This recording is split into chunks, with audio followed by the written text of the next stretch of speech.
It's coffee. It's comics. It's music.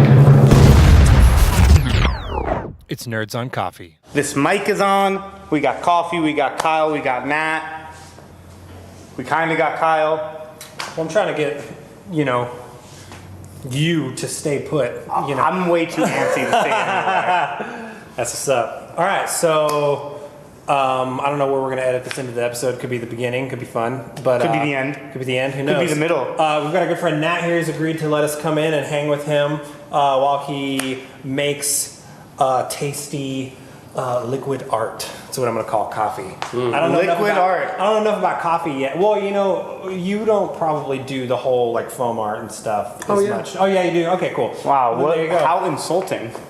Yeah. You probably don't do that hard thing that I see some baristas do. Well, because as everyone knows by now, I don't know anything about coffee or coffee culture. It's the least important part. Okay. I didn't say like, part. hey, you fucking piece of shit, I bet you don't do this. Like You didn't, and now you have, and It's now all good. It's cool. So why don't you walk us through what we have here? Okay, so I've been roasting all day, but the coffee that we just finished roasting is way too gassy to taste. So this is some coffee that I roasted last week. So tell me what you mean by too gassy. How long does it need to sit? When coffee is first roasted, it's going to release a ton of carbon dioxide as soon as the water hits it. And it's going to continue to do that for a while, which is why every coffee bag has that cute little gas valve right there. The little one, you grab it at the supermarket and you squeeze it and the cashier looks at you kind of funny and you like... Oh yeah. You see people do that? I've never done that, nor have I ever noticed it. Wow, I really thought it was to smell it. Right, well, sure, why not? But that's not the real the technical purpose reason. of it, it's a one-way valve that allows carbon dioxide to escape without letting more air back into the bag. That's amazing. So that the coffee won't oxidize. So these are actually special bags. They actually have to be like made, designed, tested. Yeah. Because And you there's can really ruin the integrity of coffee. I mean, I don't know how nerdy we want to get on this part because we got a lot of other things to nerd out about, but there are actually multiple one-way valve designs out there. Oh, interesting. Kyle knows all about one-way valves. All right, so I've got a fully washed Colombia, and I've got a natural processed Ethiopia. It's a honey process, really, which is kind of more of a hybrid. And so these are the two coffees that we're going to be trying. As you can see, the Ethiopia is a little darker looking. Just the bean themselves, like the seam. The smoother looking bean. The seam of the bean doesn't have that gold stripe the way the Colombia does. Interesting. Why is that? That is because of the processing method. So with the natural process, they allow the fruit to dry on the bean for a little while longer, like to dry on it. And so the bean actually absorbs more sugars.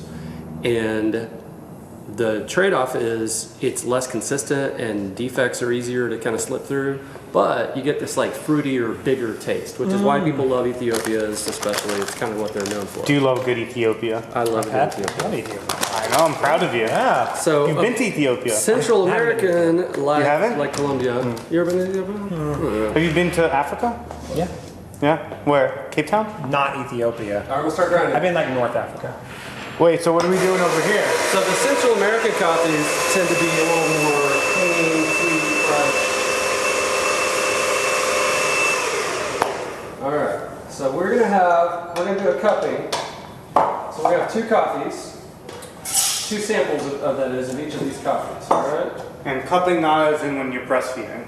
Yes. False. No. Yes. All right. Get your nose down in there and smell that. Smell it, Kyle. Smells good. I like it. So the dry smell is called the fragrance, and so the fragrance of that coffee is probably nice and fruity.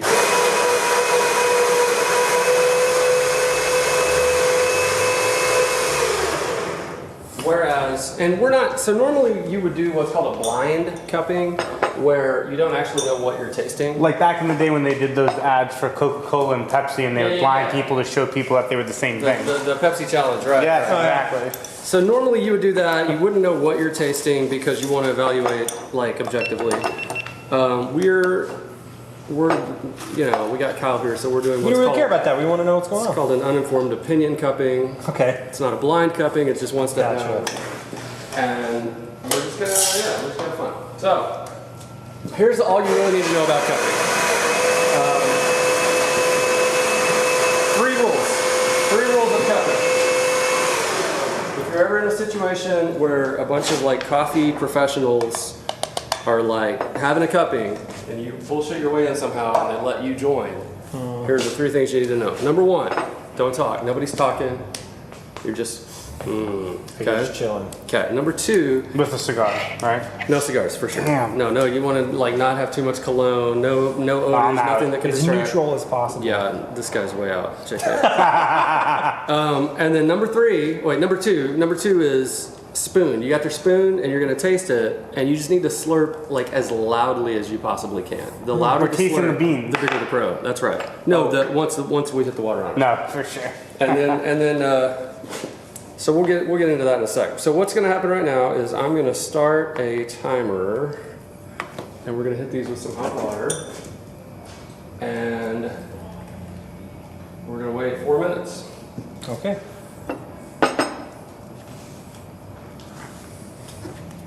So while we're waiting, what is the process that's going on here? Are we allowing, I guess, like the full flavor to really come forward by letting it sit? Yeah. and So I mean, I guess we can describe it if this is a podcast. So we just have like rocks glasses, like a whiskey glass with Okay.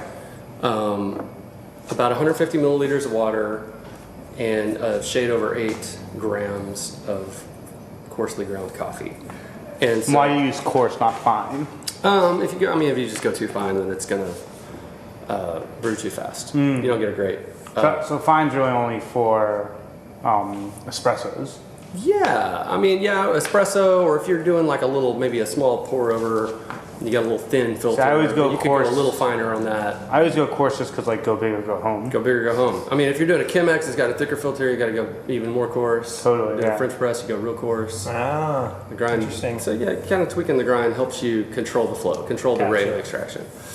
So, so these 2 coffees, this Columbia is washed. This is a classic, like coffee flavored coffee. Like everybody always thinks Columbia is just coffee, like Right. old school OG Columbia. Coffee, cocaine, everything they got. Right, that's what they do in Colombia. that's all you need. And so this is going to be. That's not true. you have to have some fiber. Fiber too. You need something. All right, get your nose down in there. Get your schnoz down in there. What do you got? Tell me what you're smelling. Now flip around. Let's keep going because we got our timer going. Except I'm already This losing smells a little more bitter. track. Okay. All right. Here. Now get the Columbia there. Matt, and yeah. tell me. This is a little more sour to me. Okay. This one? No, this one. Yeah, same. Yeah. That's what I mean by bitter. Okay. This definitely smells a little fruitier. I just don't know if I'm like. Interesting. See, I'm as getting a little refined. more kind of chocolatey on the Columbia. That also might be because you have better noses than us. As Kyle said, he only needs cocaine and coffee to live. My nose is fucked up at this point. You've overcooked your nose. All right, so this is OC. Ethiopia. It's going to be a little more. To me, this is a little more floral at this point, and this is a Okay. little more chocolatey. But yeah, we'll give it a minute. So then the next step for a cupping, and I know you just want to get coffee in your mouth, but the next step is I know. I'm you're doing the going to process. get a spoon. It's all about the journey, not the that's right. destination. At the 4-minute mark, we're going to break the crust. All right. Oh wow. So that's a big deal. This is a big moment when you break the crust. So we're all 3 going to. You know when we edit this, he's gonna put like one of those moments right Yeah, here. for sure. So when you break the crust, you push. You got your spoon. You're gonna dip it in and push it away. Okay. Right. So Just- dip and push. And then all that wet aroma is just gonna flood your little schnoz, and you're gonna go. And you're gonna breathe. Don't in. do it yet. Don't do it no, yet. I'm just getting okay, but ready. we're close. Wow, you're like you Ready. just like picked that. I You know. just like twisted like a pick. Yeah. I love No, you that. don't get the guitar picks. You do like pens or Wow. like. It's a drumstick. That's a drumstick. yeah. Yeah. Can you drum? Yeah, I can like play drums. I'm not. Really? I'm not a drummer. Can you like double tap? Boom, boom, boom.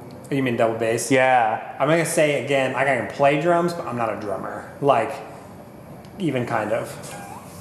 Like if I went on You're way any, more of a drummer than I am. if I went on any audition, and someone They would laugh. No, they wouldn't laugh. I probably wouldn't get the gig. He's good enough to play in our band for sure. As well. I've used to drum a lot more. Is than he good enough now. guitarist to play in your band? Oh hell yeah. So Yeah. So you could be the drummer for the Border Kills. the Born to Kills. Be the born to I live. mean, we've got a really great drummer right now. We love him. So Yeah. I'm not trying to replace him. I'm replacing him already. But we have been through like literally 7 drummers. So, You have. I know. We've so no big deal. had a lot of them. Been I want to watch you cup it here. All right, so here we go. So grab a spoon. in and then All back right, so- and then let it. So you're just gonna push, Yeah. and you're gonna give that a get your nose down in there. Don't be scared. All right, Matt, you get one. Okay, now before you put the spoon in anything else, you're gonna rinse, Okay. and then I'll let you do the second one there. Okay. Oh, interesting. So this is all done like at once. Yeah, Like. yeah. Okay, give that spoon a little rinse there. All right. So now what we're gonna do is we're gonna clear the grounds off the top. So I'm just gonna take 2 spoons. Wow, you're gonna have to do that again. This is like. I need to get that. Okay. And so we're This just is trying magic. We're trying to get all the little He's flows. Doctor Stranging this right now. Doctor Really? Strange in this thing. All right, so we're gonna just clear the grounds.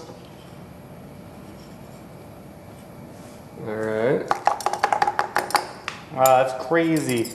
What a crazy process. It's a super crazy process. There's a lot of like. This is just so much more involved. There's a than lot I of thought. tradition with this. Yeah. This Yeah. whole cupping situation. So, and then a lot of the grounds are gonna Feel sink very to the bottom. samurai. Like yeah. things are done for a very specific Yeah. reason. That's It's a right. process, a tradition.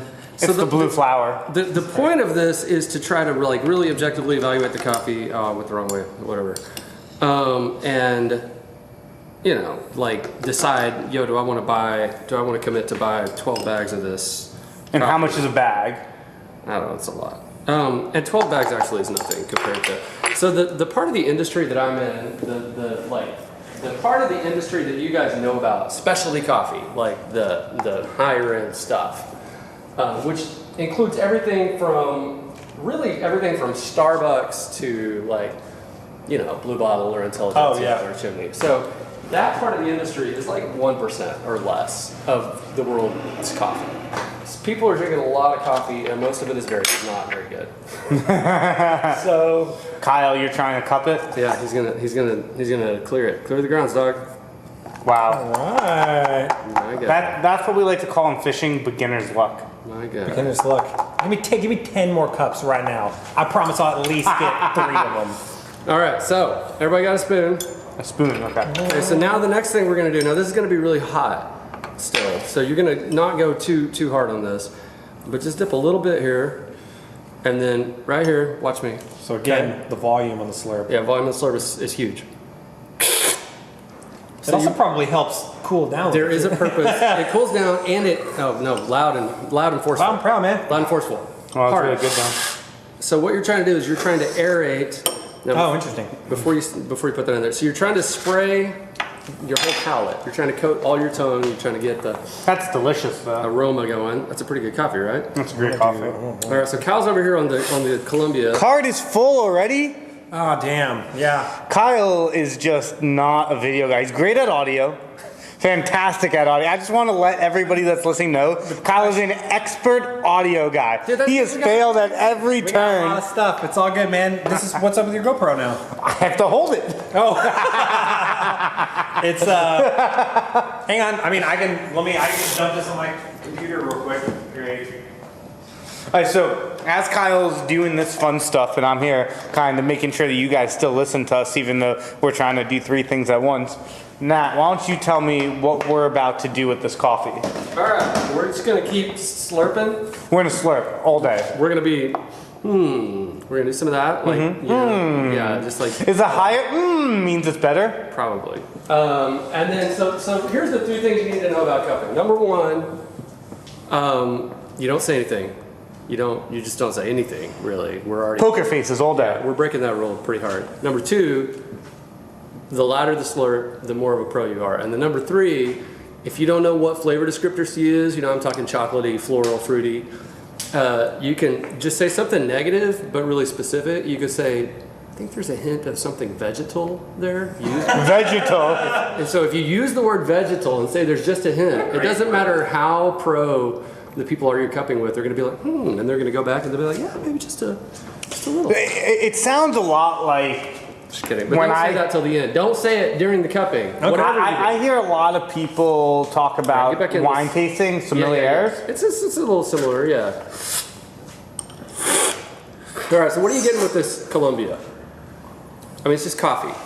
Yeah, I just still am just such a novice. It's difficult for me to pick so out specific flavor profile. This is a real simple thing. There's maybe a little chocolatey kind of earthiness. for sure. But it's basic. Now step over to the Ethiopia and compare the two and see if you get a noticeable difference. Yeah. I definitely taste the earthiness and chocolatiness in this one. I taste that one less. This is to me. This is definitely a lot lighter. Okay.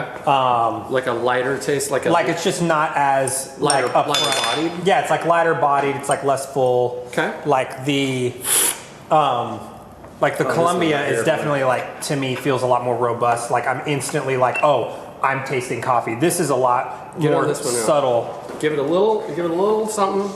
Big slurp. My guy. A little fruity.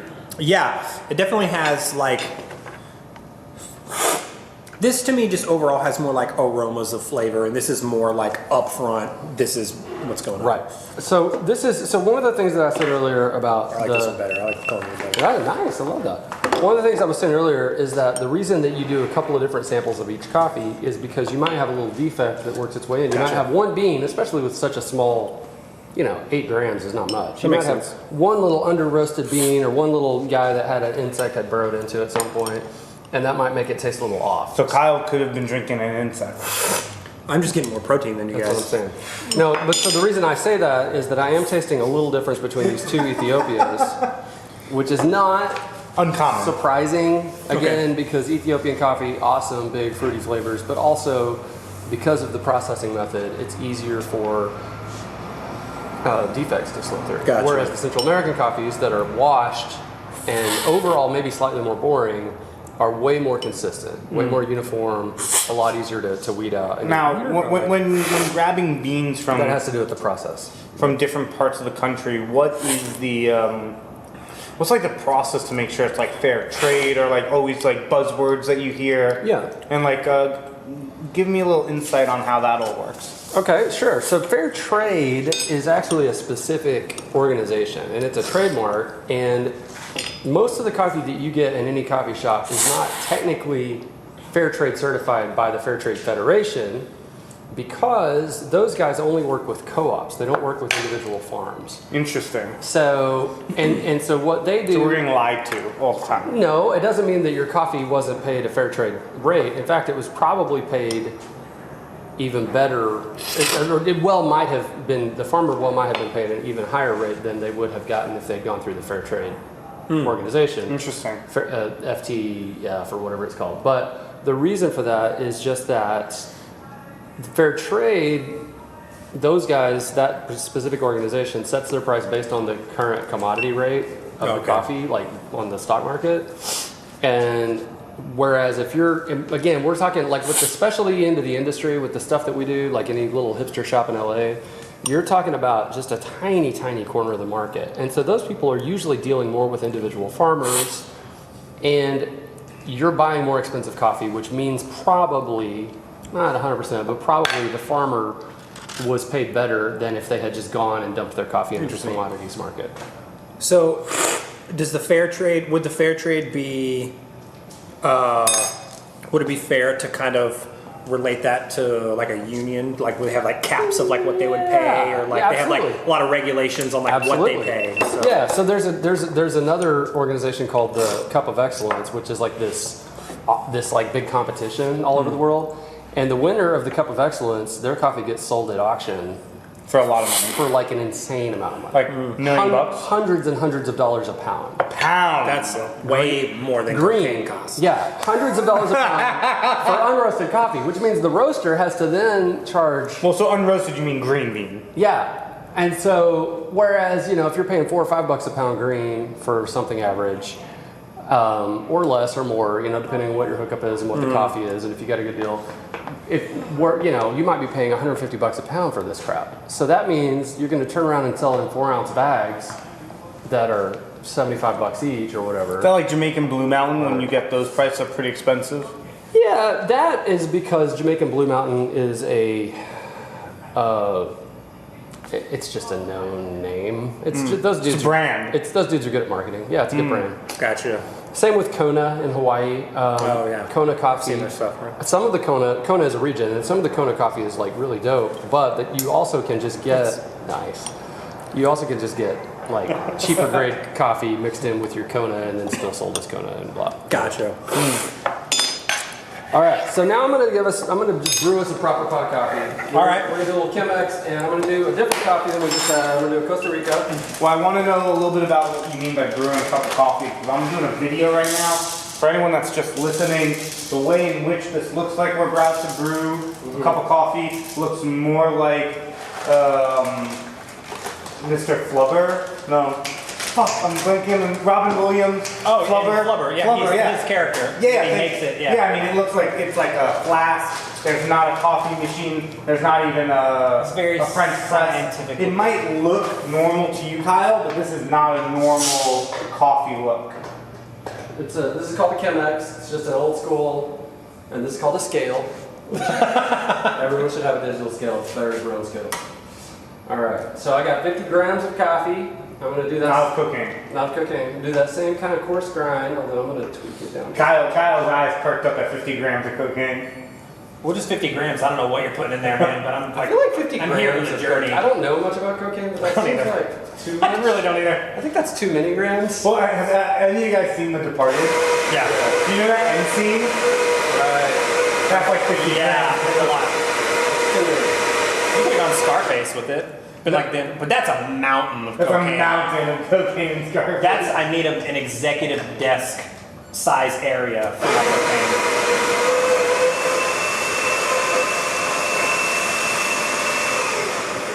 So everyone just listening, Smells nice. we're chopping up some coarse grounds of coffee, throw them in You can look, it's not super coarse, it's kind of a medium. a medium. We're putting it in a chemical vial that looks more like something that we're gonna make flubber out of than it does something that we're gonna make coffee I'm out of. surprised you didn't go like Breaking Bad or something. I was never a Breaking Bad fan. Really? Weird. Yeah, I mean- Weird. Okay. Yeah, I mean, did you ever watch Breaking Bad, Kyle? Nah, never did. I never got into it. I was too far. I love Bryan Cranston. I was too far behind the curve when it got popular, and I feel like it was popular during Lost, and Lost had my attention. Oh, it was after that. It was after that. oh, it's for sure after that. But Really? Breaking Bad was the last show that I watched episodically, where I would like wait every Sunday night. I'm like, ooh, it's Sunday night, and wait, and I would watch Breaking and Bad. see, now I It's just the feel last like show that waited for a specific time to air. I feel like I missed the boat because like I probably could have done it, but now that it's just all readily available, I'm gonna waste 2 months of my life watching it end to end with no breaks. It's super good.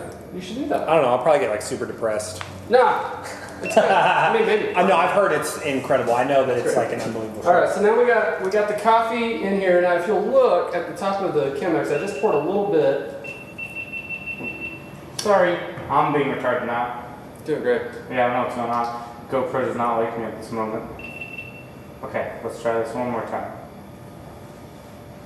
Well, I can't wait. Cool. There we go. All right, so take a glance up here, Matt. You see how, as the water hits the coffee grounds, it's like kind of bubbling up like a little high school science project. Totally. You see that? That's the CO2 coming off of the bean. It's not making a volcano. That's right. Okay, cool. But that's that carbon dioxide we were talking about. And so the fresher the coffee, the more it's going to bubble, which is why when you go into your little neighborhood hipster coffee joint and they start brewing your pot of coffee, they pour a little water, then they wait. Then they pour the rest of the water.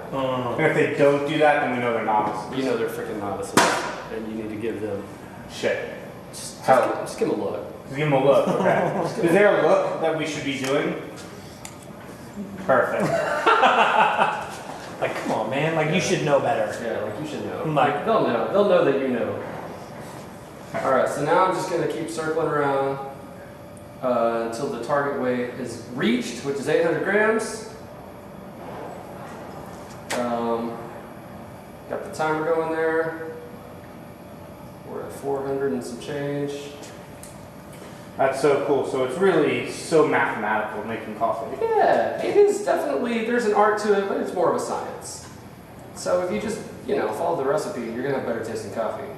Do you think they're doing shit like this at like Waffle House or, you know what I mean? Like, No, but there is there's a guy at the Waffle House who's really good at calibrating their little automatic coffee brewer. oh yeah, Who's trying to get, there's still, there's a recipe and they're trying to get as consistent of the product as they can. gotcha.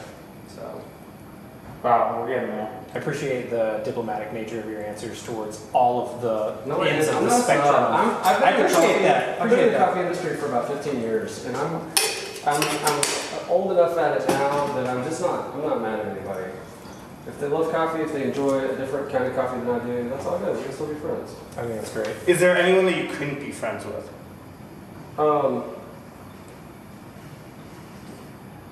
Kyle's mom. Allison can be hard to get along with sometimes. I understand that. Does Allison even know who I am? I don't know, maybe. So, Wow. and we're at 3, we're about Wow. Nice. Give it a sec. Give it a sec. For all of you that don't know, Kyle just told me he has not talked about me to his mom yet. So Allison, if you're listening, I love you, even though you don't know who I am. I don't know if, honestly, my mom is like the biggest supporter of like Does she know everything I who do. Amanda is? Yeah. She met her at the wedding. My mom's like the biggest supporter of anything that I do, but I honestly don't think she could make it through one fucking minute of our show. Like, I don't think that she can do it. I just don't think she can do it.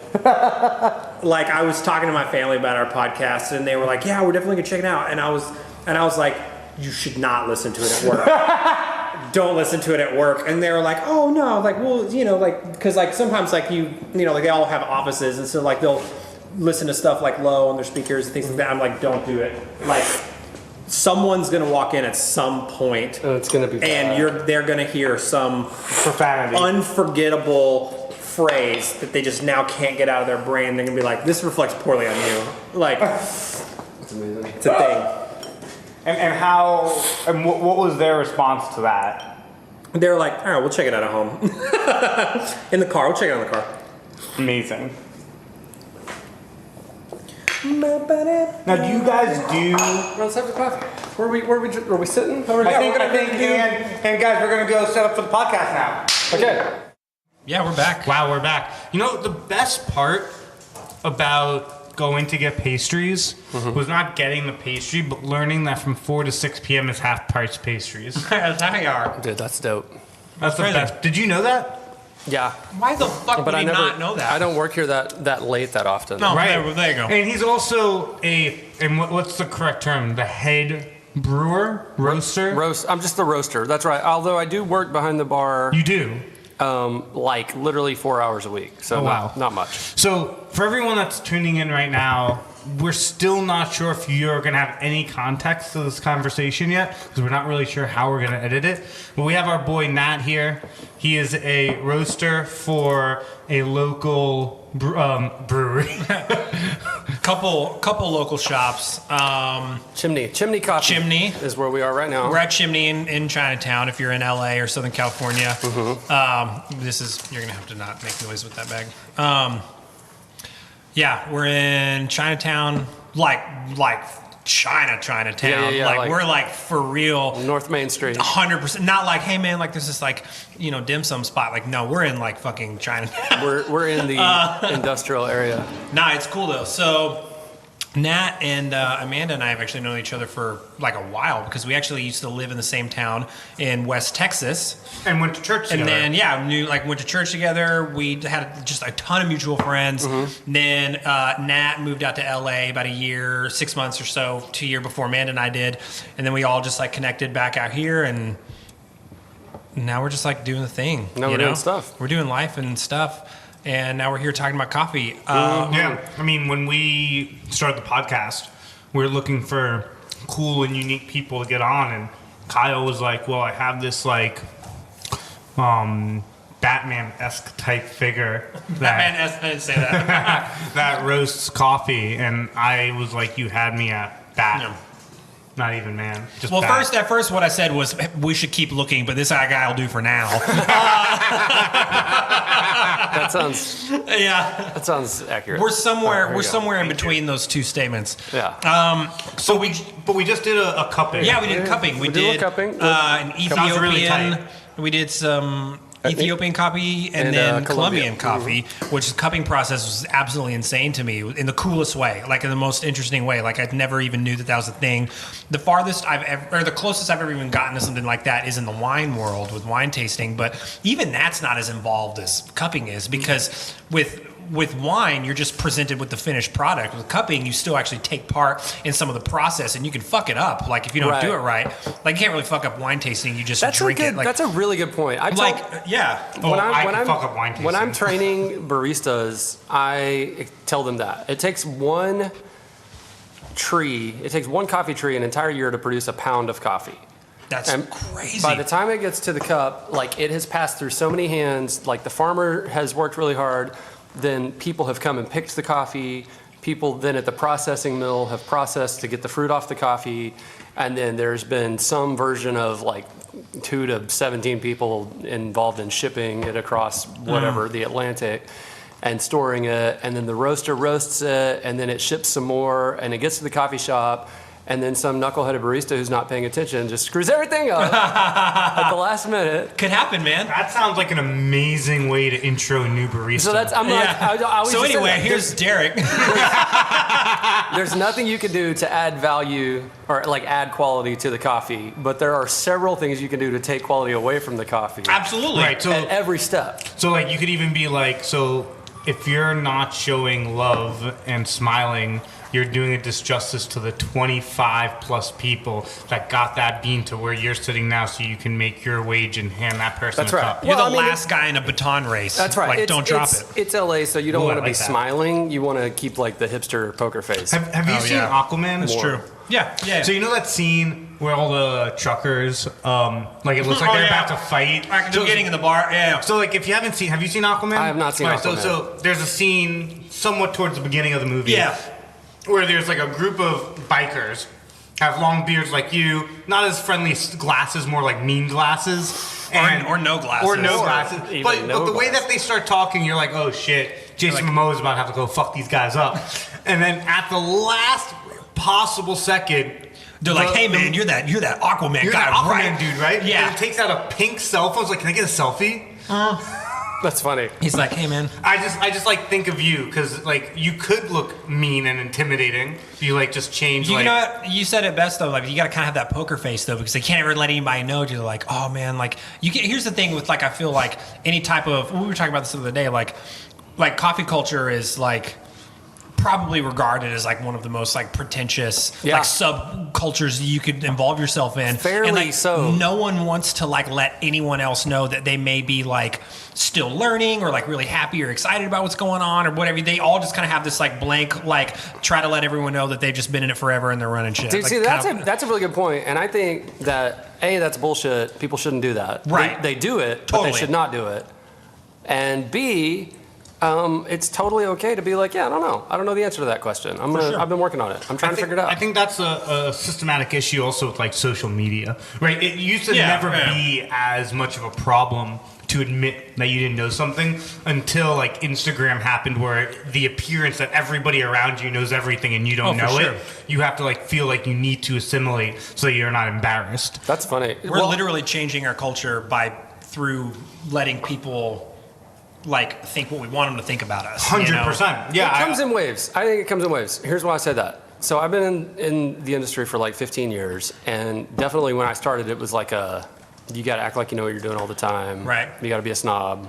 You got to be like rude to any customer who asks for the Well, and milk. especially because did you start or working whatever. with coffee in Lubbock? In Did Lubbock. you start Yeah, at yeah, Sugar yeah. Browns? Yeah. Okay. So that's also a spot that you kind of go in and people are like, they kind of like turn their nose up and a so little bit. we kind of like, and we evolved and we learned. And one of the things that I noticed over the years is basically the smarter and more well-informed the person, the more approachable they tended to be. Oh, And yeah. I think that's pretty fair to Yeah, say. and the less that they were like a jerk about things, the more they're like, oh yeah, that's a good question. Here's what's going on with that. for It's sure. just like in sports.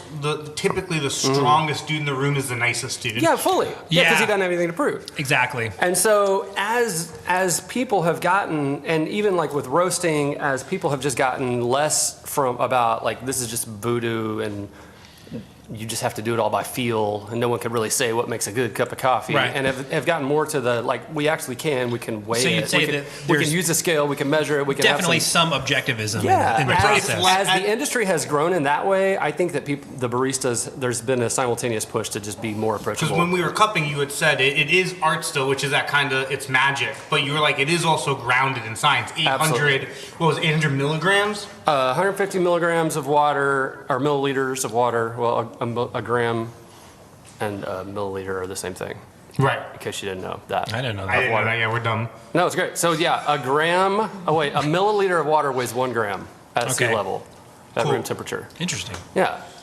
Yeah, so it is a science. That's the So end of the day. what? I think- yeah. You know, Nat, you're also a musician, and Yeah, I'd love to know and more about your story. Also, and like a pretty incredible artist, like through like multiple mediums. Like Nat also is like an actual artist, and so Really? Visual I artist, think, yeah. yeah, Oh, he's a visual do- artist. And so do tell. You stop Yeah. talking and you go Well, talk. no. I'm leading up to a question though. Hold before on, we he's move still on. saying nice things about me. Yeah. Fuck you, Matt. No, I'm leading up to a question. Like I'm kind of trying to frame the perspective of. You guys are just having a romance. I think you're being nice to him. He's eating your chocolate chip cookies. You're not slapping his hand. You know, well, right. I tried to eat more of the cinnamon It's a the other Texas- night, and it's you a just Texas like thing. freaked out at me. that this cookie, as good as it is, was not that cinnamon though. To be fair. Well, you know what? I also just real quick, I fucked up and we took a break. We went in to get something. It wasn't until after we'd paid like. Services rendered, an exchange of goods, and then I saw the brownie croissant and was like, oh man. Oh, dude. Because the dude was like, have you ever had a chocolate croissant? And I was like, yeah, like all the time. And he was like, this is like way better. And I was like, damn it. He was like, do you want that? And I was like, no, because I'm not gonna have a cookie, like a massive chocolate chip cookie and a chocolate and like a brownie croissant, like a fudge brownie croissant. Not at 28. Both 29, yeah. Maybe at 28. Maybe at 29 and like a few months ago. But anyway, Nat, you're involved in creative industries in a lot of different ways. And so I think that the parallel could be made that like, even with what we were talking about with coffee, if like through the process, people have gotten to the point through like, yeah, there is still a lot of feel and intuition in it, but you still definitely need to acknowledge that there's some things that you can look at on paper that will definitely help a long way in the process and have Right. been proven to be consistent. I think you can say that about a lot of artistic industries that like whether there may not be something that you can point at and go, this is right and this is wrong. There's definitely a level of like, there are universal things that we all in this industry widely acknowledge work better than others. And so I feel that way about music. I feel that way about food. I feel that way about anyone who like is in an upper level of creative industry. It's kind of your responsibility to educate someone on the proper way to get this particular product out because you know where it's failed, and so you're trying to take them out of that process to just give them the thing that hasn't failed. It goes to that age-old saying, a master is someone who's failed in every possible way in a certain task and Exactly. then figured out how to make it work. Exactly. So how do you feel I about don't- that? well, that's a good question.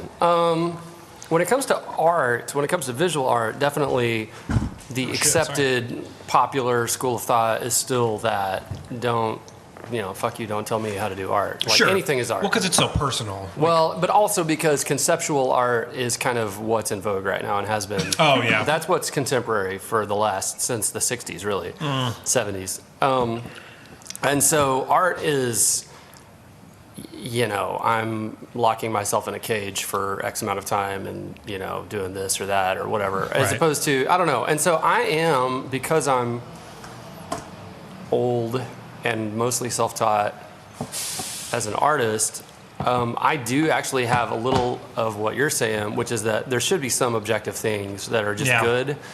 And that's a really unpopular school of thought. Super unpopular opinion because you're With- telling someone that the subjective nature of what they're doing on some level is unacceptable, and that's not popular. It's yeah, not if popular there's at all. because this, I mean, we're like getting all the way into like the ultimate questions of life right now. We're getting, But like, if- really philosophical If with there's it. no, I mean, we're just drinking coffee like it's liquor right now. You don't going down that just rabbit do hole. it. This I is love really it. fucking If good. there's, if there's an objective, if there's like such a thing as objective truth, then Right. there is such a thing as objective beauty.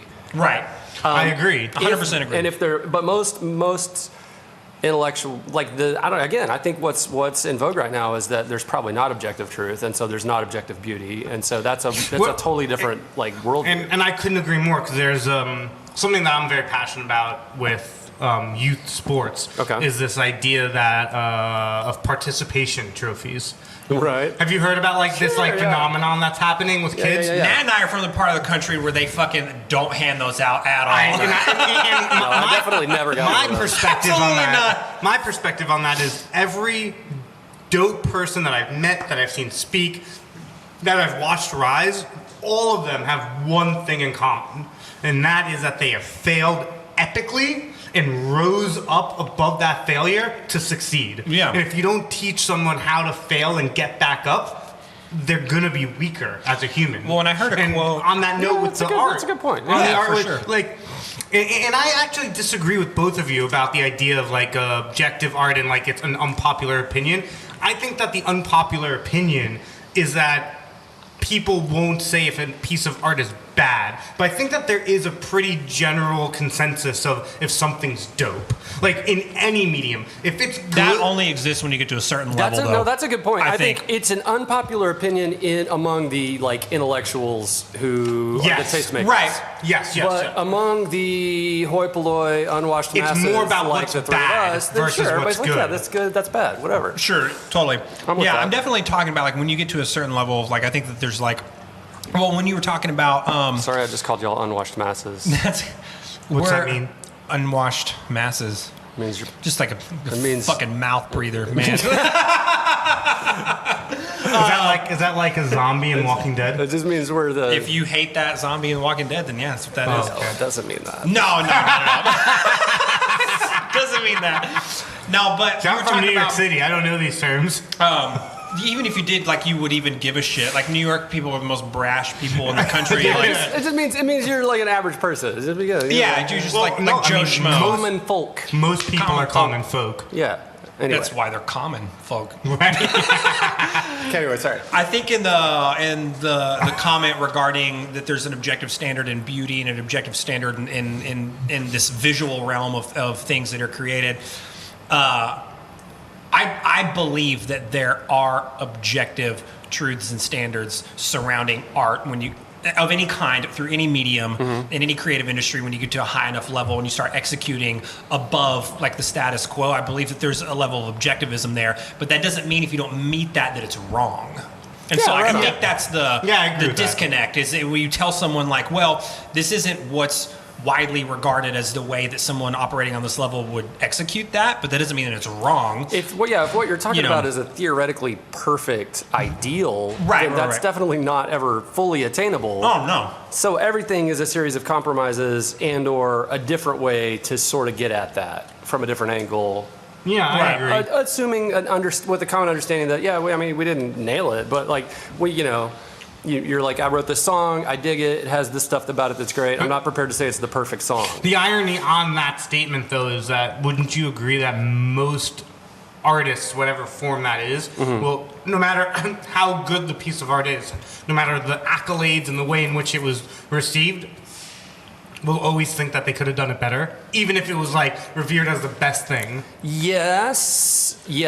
Again, this is probably a pretty important thing that I've learned over the last little while. I'm like super old now. I'm in my 40s.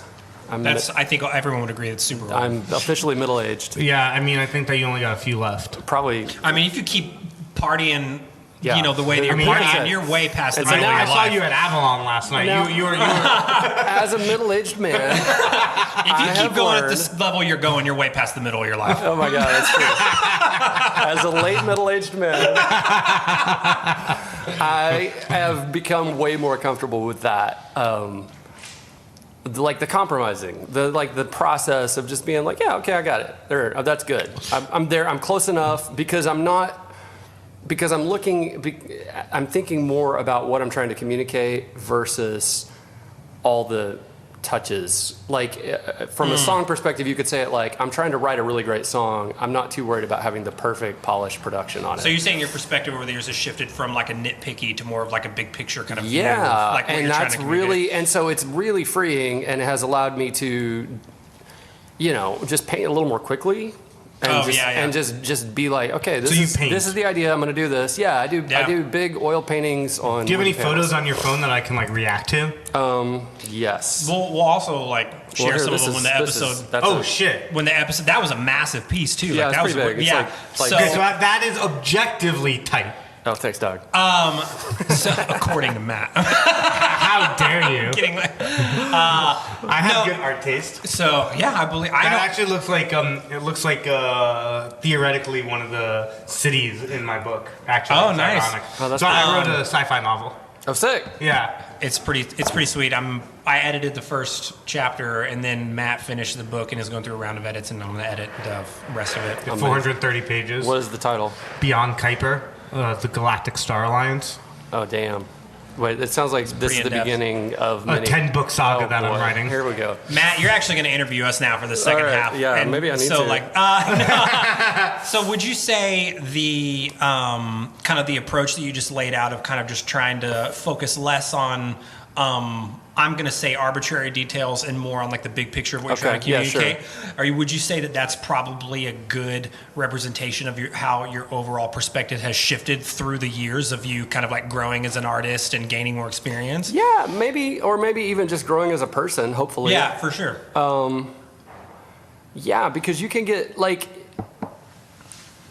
you can't be good at the details until you get the big stuff in place first. Yeah, I think it's a great statement. I And completely agree. and then, like, you know, like for instance, if I was trying to train someone to be a good barista, there's like tiny detail things that are really important, but there's big things that are way more important. And we're going to get those things in place first, and then eventually that person's going to be at a place where they're faster and polished So and it's have kind all of the this little nuance. top-down approach of Yeah. like orienting your goals and your process to be like, let's always look at the like what we're creating and then Fully. filter our decisions through that Well, so lens. like, yeah, you like we already brought up that Kyle and I used to go to church together. Like a thing just popped into my head that Jesus said once to the Pharisees, where he was like, "Woe to you," which is awesome. I don't know. That's like, an whoa. amazing way to Because begin he a was like- conversation with somebody. He's like, you guys are so like tied up with the tiny detail stuff. Like that you're tithing even like a tenth of your spice garden. Like, you know, they're supposed to give 10% to the priests. And so Right. they give they're like, you know, like just cutting little tiny leaves off and doing all that. And he's like, but you've neglected the bigger matters of the law, like justice and mercy. So you've like completely lost the plot with the really like actual thing that matters. Right. But you're like super good at doing these really tiny detail things. You know what Totally. I mean? It kind of gives you tunnel vision though, and Right, you like lose right. track of 100%. what's going on. I always say to You're my Jewish though. What the fuck do you care? well, but no, I understand the sentiment. I am a Jew, proud card carrying Jew. Can I see your card after? It's his nose. That knows. But no, the sentiment I get, because when I'm talking to my design team on, so I also, Right. I own a company called Hero Records, because you don't know much about me. Hero Right. Records takes comic books and music, merges them together into a animated visual experience. Okay. And we're building our own platform that launches in the next few weeks. And what I always tell our design team is get it to 90%. And Yeah. then move on to the next Yeah. piece. That's great. Yeah. Because when you, if you get it to the 100%, like what the Right. people are doing, clipping the leaves, right? Right. You're not going to be able to do the other 10 things you need to do because you only have a Right, finite amount right, of time. yeah. That's super good. Right? Yeah. So you can either spend all of your time doing one thing at 100% or spend your time doing 100 things at 90%, because my rule of thumb, from what I've seen in what I call commercial creativity, is what you do is creativity for your own heart and soul. So whether or not someone likes your paintings or not, they're for you. Right. The creativity I do is to sell to people. So I call that commercial creativity. Sure, totally. And when we do that, I typically see that to get to 90%, it's the same amount of time to go from 90 to 100 as it is to go from 0 to 90. That's good. yeah. I definitely that's- agree with that. I would say so, for sure. I used to have a boss who was the owner of Sugar Browns, Justin Bernard. You Oh, remember yeah. that dude? Yeah. Yeah, I remember Justin. And so, like, we had this dynamic where I was always just, like, tied up with the details and he would just come up with he's this big picture guy. He'd dream up these amazing ideas. Because he also started West Crust. Yeah, he didn't started like he's done freaking a million tons of restaurants. Yeah. He's an entrepreneur. He's great. Yeah. And so he's owned a bunch of different companies that have mostly all been really successful. So But he would just like dump these stupid projects in my lap. Like, okay, you got it from here. Figure this out. And I would just be like, what are you doing to me? Like, I can't, I got to figure out all these details. But so like over the years with us just like arguing all the time, A, we're still friends amazingly after working together for 7 years. B, I think we each kind of rubbed off on the other a little bit. And one of the things that I got from him is that like, good is the enemy of great, but perfect is the enemy of just like get it done, get it finished. 100%, because nothing's ever gonna be perfect. Yeah, perfect. And so his it's funny that you said that because his rule was 80%. 80% I'm good is what he would always say. Interesting. So I like that we've created I feel like this. I would work better with you because you're at least going to get it to 90. Yeah, I was just gonna say I like this sliding scale of success that we've created or established of like, let's just get it to a certain point. I think right now for where I am in my life, my number's like 35. Like just That's amazing. That would explain a lot about the dents on your car. it's a way better. Yeah, there's a couple of dings on old Chevy out there. That But 35%, it's at least 60% new. 35. It's at least So at least 35, 65% you're new. way over. That's passing. I had made it on a worse level than that through high school when I got out of high school. Y'all don't even want to know about my 2002 Saturn right now. Oh no. Yeah, for those of you who don't know, I actually got kicked out of high school and I had to go back in the middle, or I had to go back in the summer to a school board meeting to get my diploma. Oh, sick. And then I took tests to get into junior college, which I also dropped out of. So it wasn't a GED?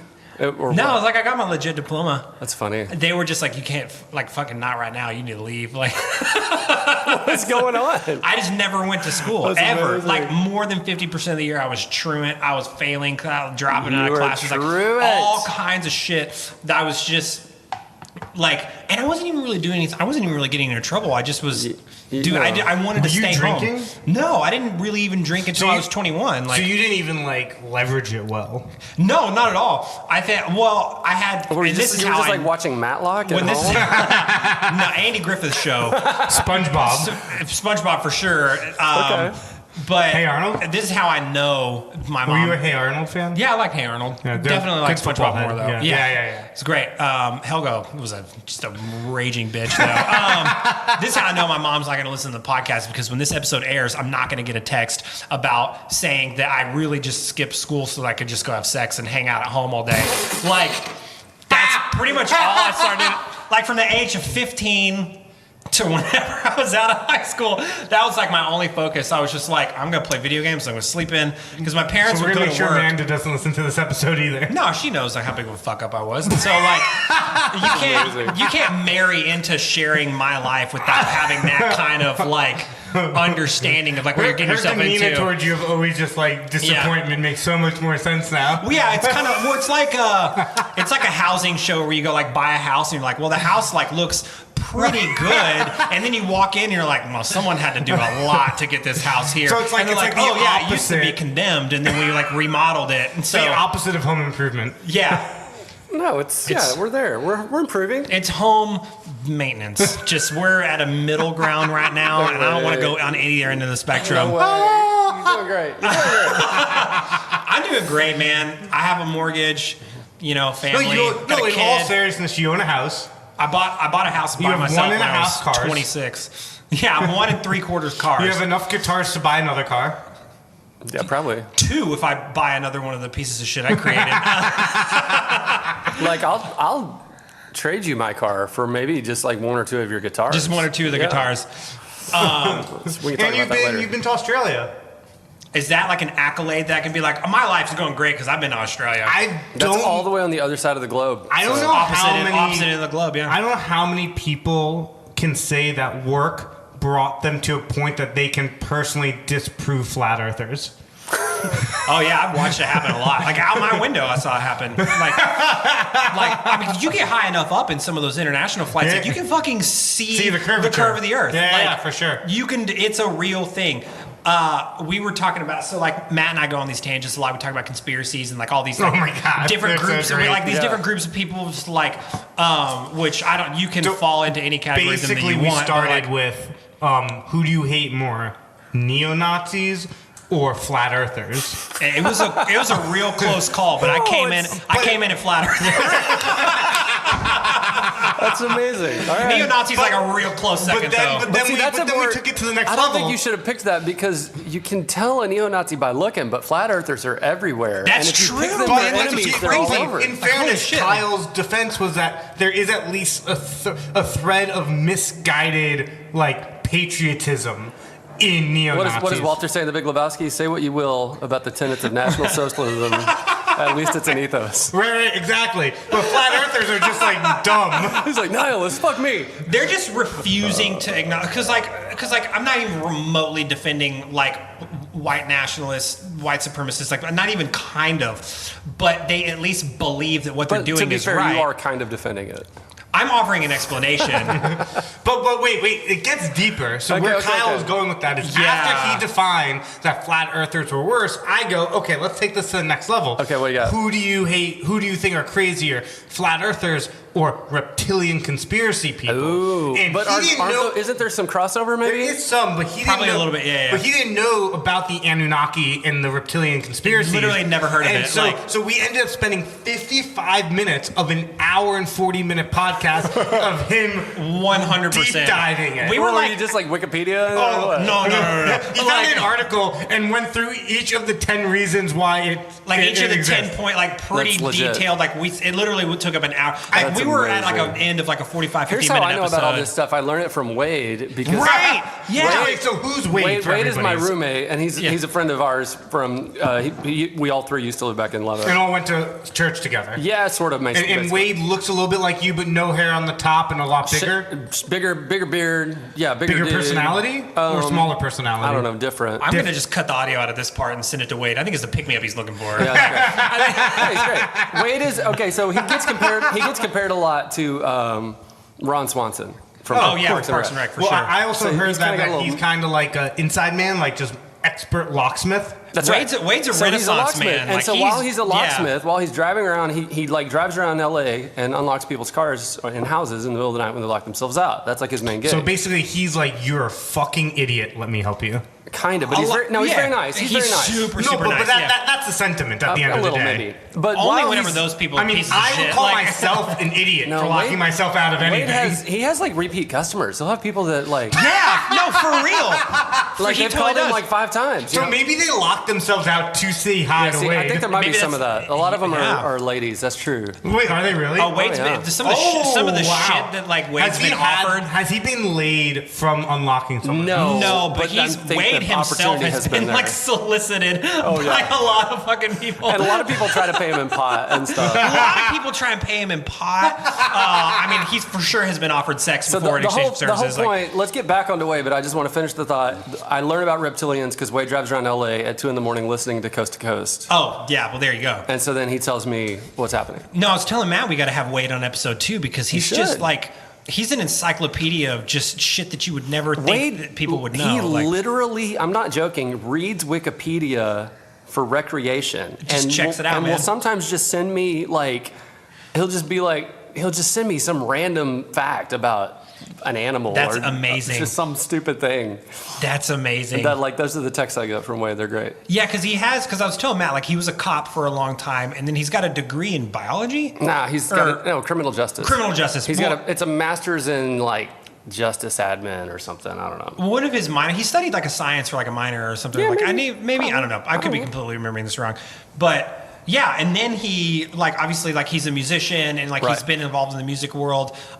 He's a writer. He's contributed a lot to online music publications for reviews Right, and things. sure. And then he also does the locksmith gig, and yeah. he just You dude, can't, he's you one of the can't nicest be people in in the a world. band as mediocre as the Born to Kill for as long as Wade and I have been in that band without having a lot of side gigs. That's amazing. And being good at a lot of random things. So that's where we're It's at. just a couple of Renaissance men. We're man. a couple of Renaissance men. But I want to hear more about your story now.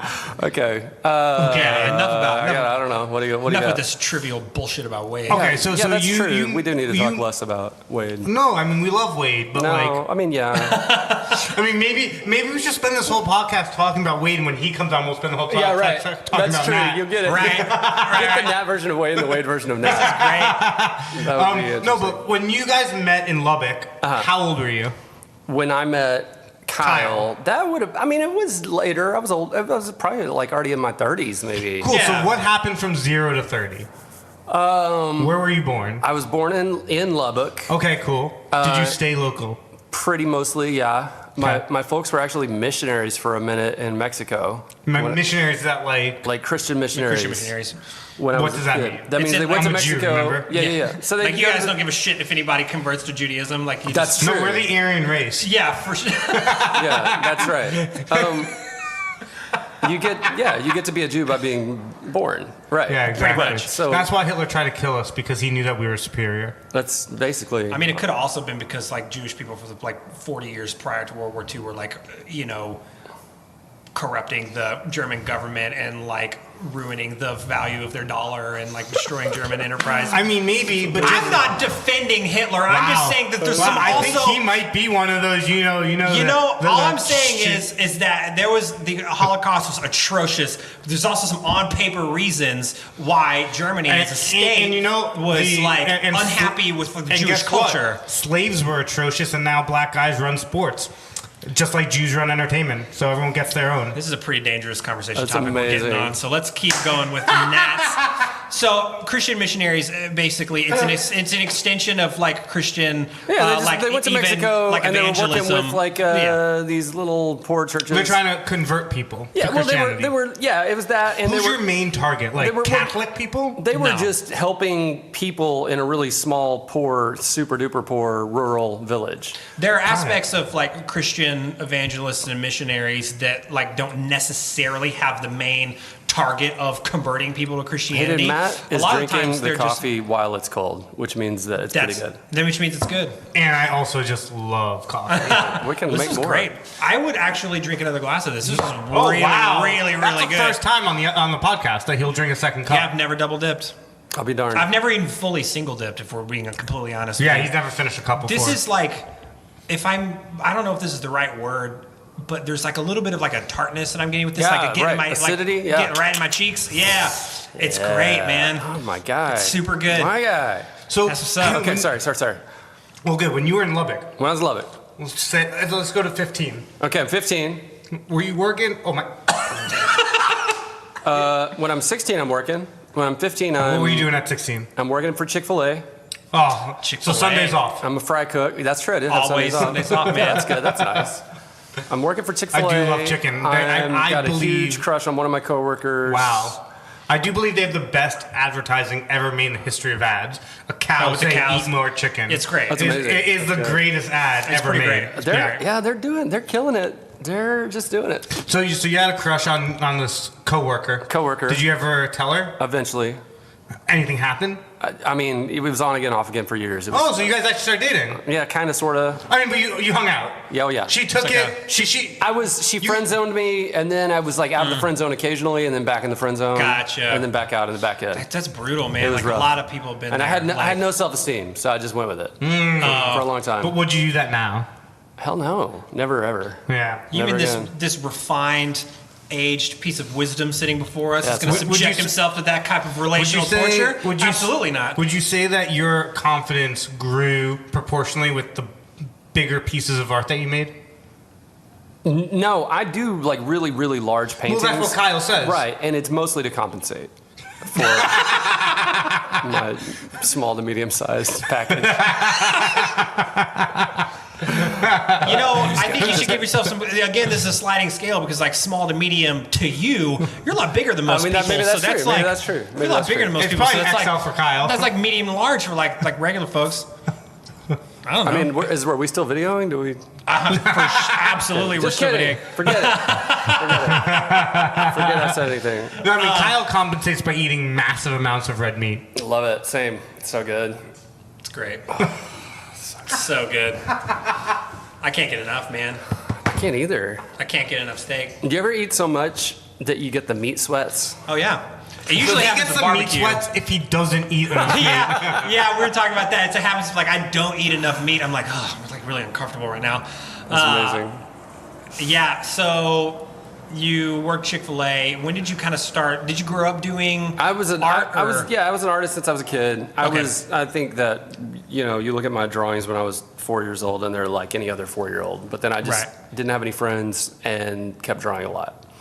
And I think I probably, here's part of it. For a minute when I was a kid, for like a couple of years, we didn't have a television. Okay. And so I just had to entertain myself. So I think Interesting. I think that's got to like. You think that would probably help with that big creative push? Yeah, I think that we're just going to see a lot worse art now that every kid has an iPhone. Oh, for sure. Well, the barrier of entry hold on. is way I want lower to dive now, in too. on that. Why do you think that? Because there's no resistance. There's no resistance. Like it was what your thing with the participation trophies. Yeah.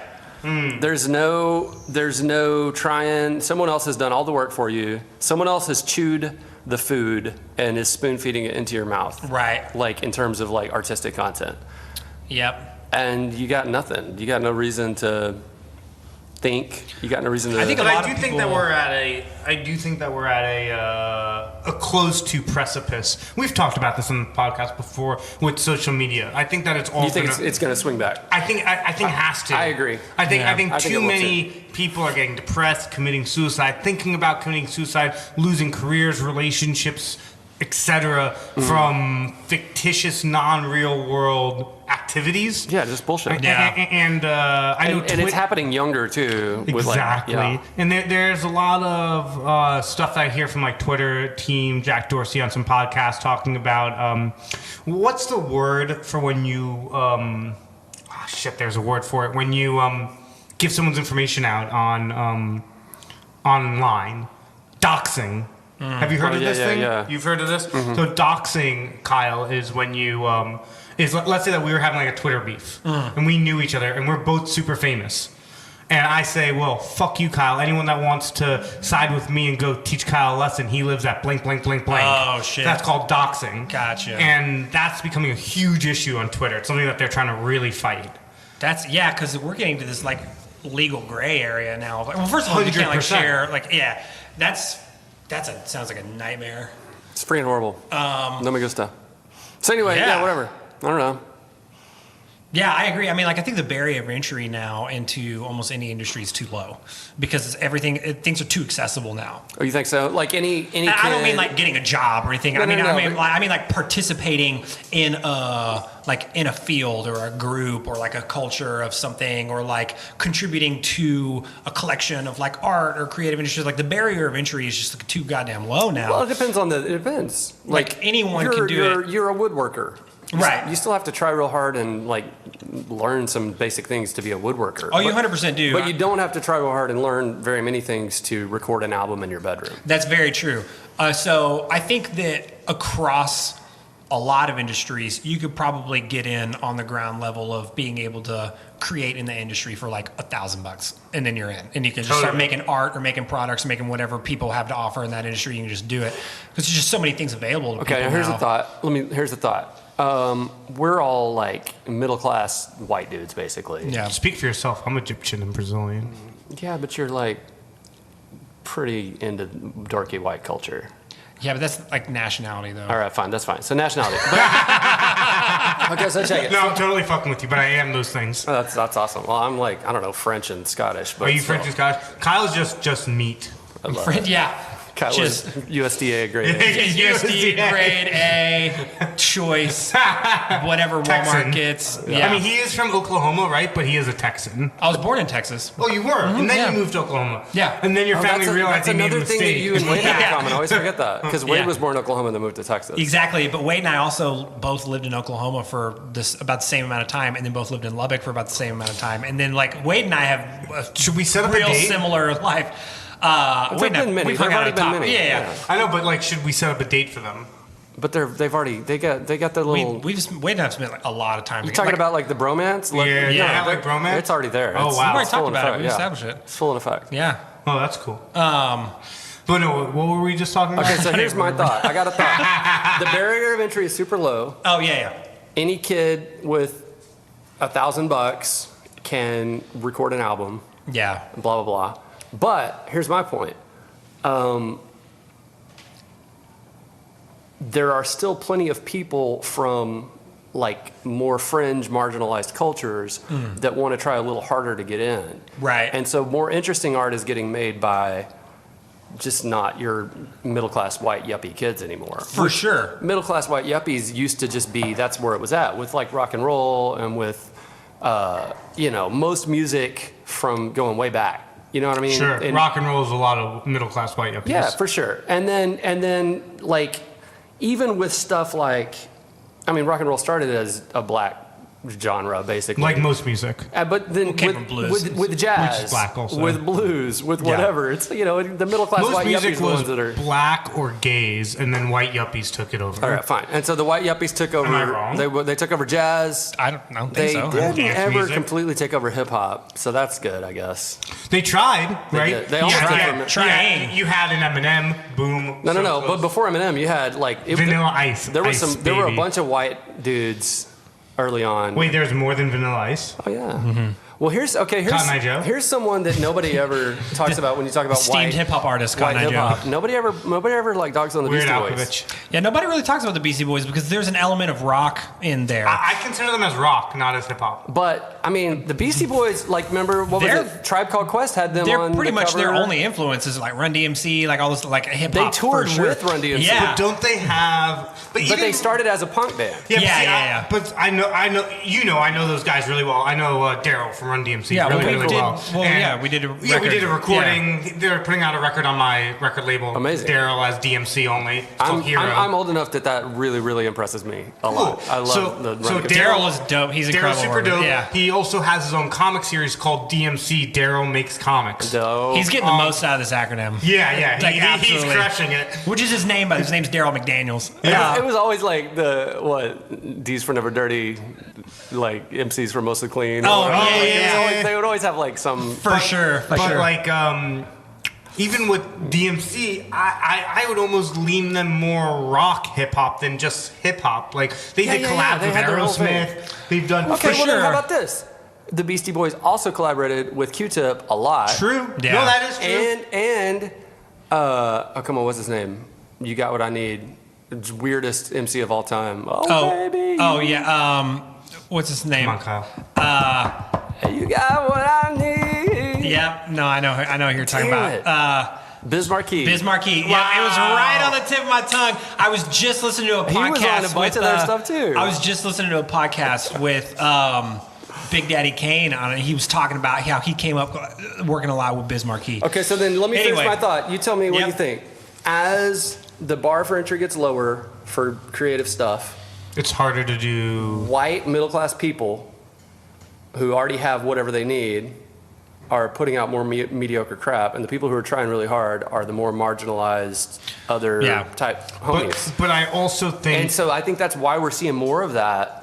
Like, we're just seeing more of that partly because it's good. Right, I agree. right. I agree with that, but I also think that when the barrier to entry is lowered so much, it increases the rich kid syndrome, right? It almost devalues that middle class and puts that rich kid that says, "Oh, okay, so all these people are doing things for like $1,000. So you're saying if I like just throw 10 grand and do this, and that, my shit's gonna be that much tighter? Okay, that's easy. That's like Tuesday's All allowance, right, I got you. right? Well, we're seeing a lot of that too, and I think that fits into this category of a lot of people being really misaligned with their perception of what quality art is, because you have an example of someone that you just described who has a lot of money, and they're getting this really clean, polished, technically advanced recorded piece of art, piece of music, you know what I mean? It's very polished and it was done very well, but that's your GoPro. My GoPro just died. Okay. So how into the podcast are we? I don't know. We're way down. Like 45 minutes, not an gonna hour? match up. What do you think? Give me like an idea. We're at the hour 15 mark So- now, so but just that's so that- after. It's not going to line up because we got a whole bunch of shit at the beginning. Totally. It's Well, I just want to say that there just won't be any video footage of the later part of the podcast. sure. It's kind of like the Avengers Endgame trailer. Yeah. It's only the first Right. 20 minutes. It's only the first 20 minutes and everything like that. Well, what I'm saying is that a lot of people think that just because they're making something that was made well from a materials perspective doesn't mean the quality of that art and how it was executed is good. Well, I Because think they don't have anything to say. I think Exactly. it goes. Well, they don't know how to make the art. It's like you could, like, perfect example is like someone like sends, like, I'm like, oh, I want to build a car, and someone sends me a Lamborghini frame, and then I put my own dog shit motor in it, and I'm like, I made a Lamborghini, but then it drives like shit. It's not, you know, it's not a Lamborghini. It's like, so you have a lot of people that are putting out these recordings that are like, it's recorded really well and it's mixed and edited really well, but the content It's missing is the soul. awful. Content's it's like- awful. it Like, Soul, that's soul, right. yeah. It goes back to what Nat was Well, there's saying. no to bring, reason for a lot of these people to be making art also. to bring it full Like- circle, when Nat was showing us how the coffee was brewed, if it was just all science without the art, it probably wouldn't taste the right way, right? It needs that dash of art to go with the science. I guess. I suppose. Well, there's an intuition whenever you get to a certain point to where I mean, you're yeah, there's like, intuition. you're There is. influencing that process through what you've learned about it. You know, Like if you came in here and just brewed a bunch of coffee with no prior knowledge, would it come out the same way if you followed steps? It'd be pretty close. Oh, okay, so ignore what I I don't said. know. I don't know anything about the process. I could teach you. You could write me a manual, and then I could follow it step by step I could teach you and to brew a really great. get Right, pretty close. But transversely, Kyle could teach you guitar and you wouldn't play as well as him. That's true. That's also that's kind of a different thing. Why? Though, because I don't have to like play the coffee maker. I don't have to interact with the coffee maker. It does the thing. You have to play the guitar. I don't have to physically make the coffee with my hands. More complex to Well, no, make but- music. I think there's more complexity going on just because these tiny, stupid, subtle nuances. I also don't have to physically learn how to do something. There's no muscle memory. There's no practice that has to come into like. There's a little. There's bit a lot of practice that goes into it, There's like- a little muscle memory. There's a little bit of blah, Right, blah, blah, right. but it's pretty freaking. But to your point though, like you said, like we could write me out a list of like Yeah, step 1 to 10. 100%. Here's how you make brew coffee, and you'll get most of the way there. It'll be pretty solid because I know that these things are proven to work.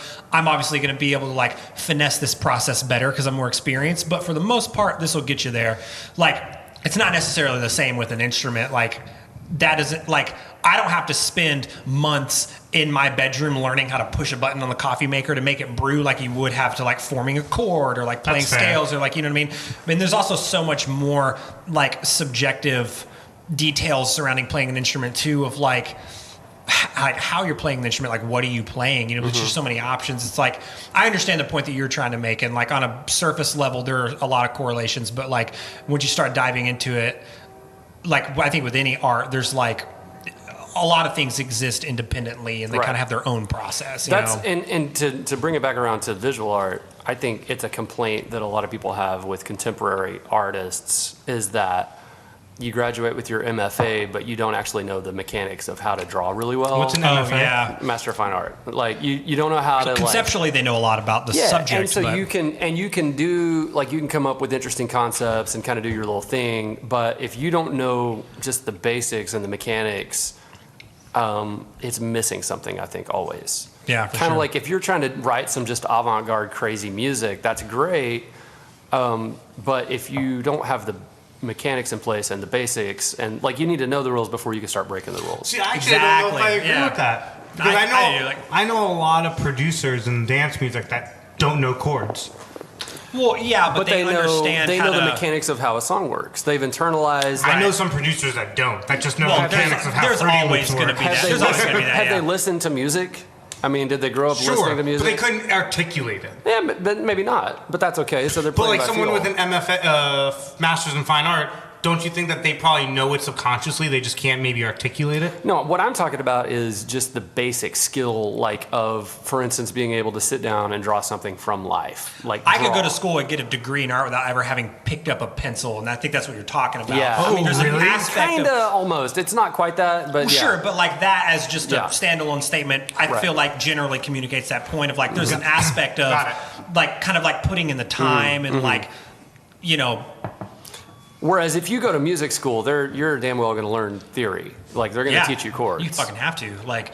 Did you go to music school at all? Huh? Oh, you did. Yeah, I was self-taught my whole life, and then whenever got out of high school, I went to school for English, and then before I got that degree, I switched to music, and then like I filled in all of like my theory So how gaps. And how things was like that going into music school from just a totally self-taught background? It was a lot of humility of understanding that just because like I know, Everything you were doing was wrong. no, it wasn't that. It was more of like I know a lot about the physical nature of how to interact with my instrument, but Right. that doesn't necessarily mean that like there's still not a lot that I have to learn about this field, you know. And it's like I mean, like I knew how to play the guitar, but like there was a lot of theory gaps that I needed to fill in. Were you producing then? Mm-mm. So did the love or care to produce come out of music school? A little bit. I mean, I started to learn more about the technical craft of producing, and it was super interesting to me. But it kind of came out of this need to supplement whenever I wasn't on tour, and I'd been getting burnt out a lot traveling, and just like only having my guitar as the only lane in the music industry. Did you have another side hustle job outside the music industry when you first started touring, and after like a year or 6 months of it, you were like, nope, I need to figure out something else in music that can keep me going when I'm home? Yes and no. I mean, like I always had, like through high school and like the first little bit of college, like every couple of months, like I had a different job because like, I could never keep a job. What was like your favorite like little job? Like none of them. Jumbo Juice? No, I never did that. I never did anything Subway? like that. It was just no, I never Urban really. Outfitters. I could see you as a sales rep there. Well, Lubbock's not cool enough to have an urban, but I mean they may have one now. Dairy They've Queen? got a Nike Yeah, outlet. maybe they do. No, sometimes like my dad worked at a university and he had hookups with a lot of local businesses. So That's sometimes fair. he would be like, "Hey, like I know this woman who has A this, burrito like, shop. She needs you." Why are they all food service stuff? Did Like, you do food service? I was a waiter at Applebee's for like 2 months, I 3 love months. it. All right. Yeah. At Oh least my there's god, that. 2 for 10s. Because there was one, yeah, no, 20, two for 20. Oh, 2 for 20. Sorry. Yeah, you check It's your good to do a fucking little self. food service. That's good. I think everyone should be a waiter for at least a week to I just always have to say that. deal with the bullshit. I feel like people generally will be better humans if they had to serve people. But Yeah, for like sure. most things, there's the flip side to that is that if you're a waiter for too long, then you start to become a much worse person. You absolutely Like, do. 100%. Absolutely do. I don't know what There's the this cutoff is, grace like 10 period years of or like 5 years. No, or, I think it's less than a year. it depends I think on no, it depends. I think it's like summer. Like if you're a waiter for an entire summer, you're fucked after. I've been a waiter. No, I've I been don't a think waiter. that, like- I did it off and on for like years. right. But it's the consistent, Yeah, the like consistency. like I've been a Yeah. waiter for 8 years at fucking Cheesecake I was a Factory. waiter at Olive Garden for 4 years. But you probably made good money. It was okay.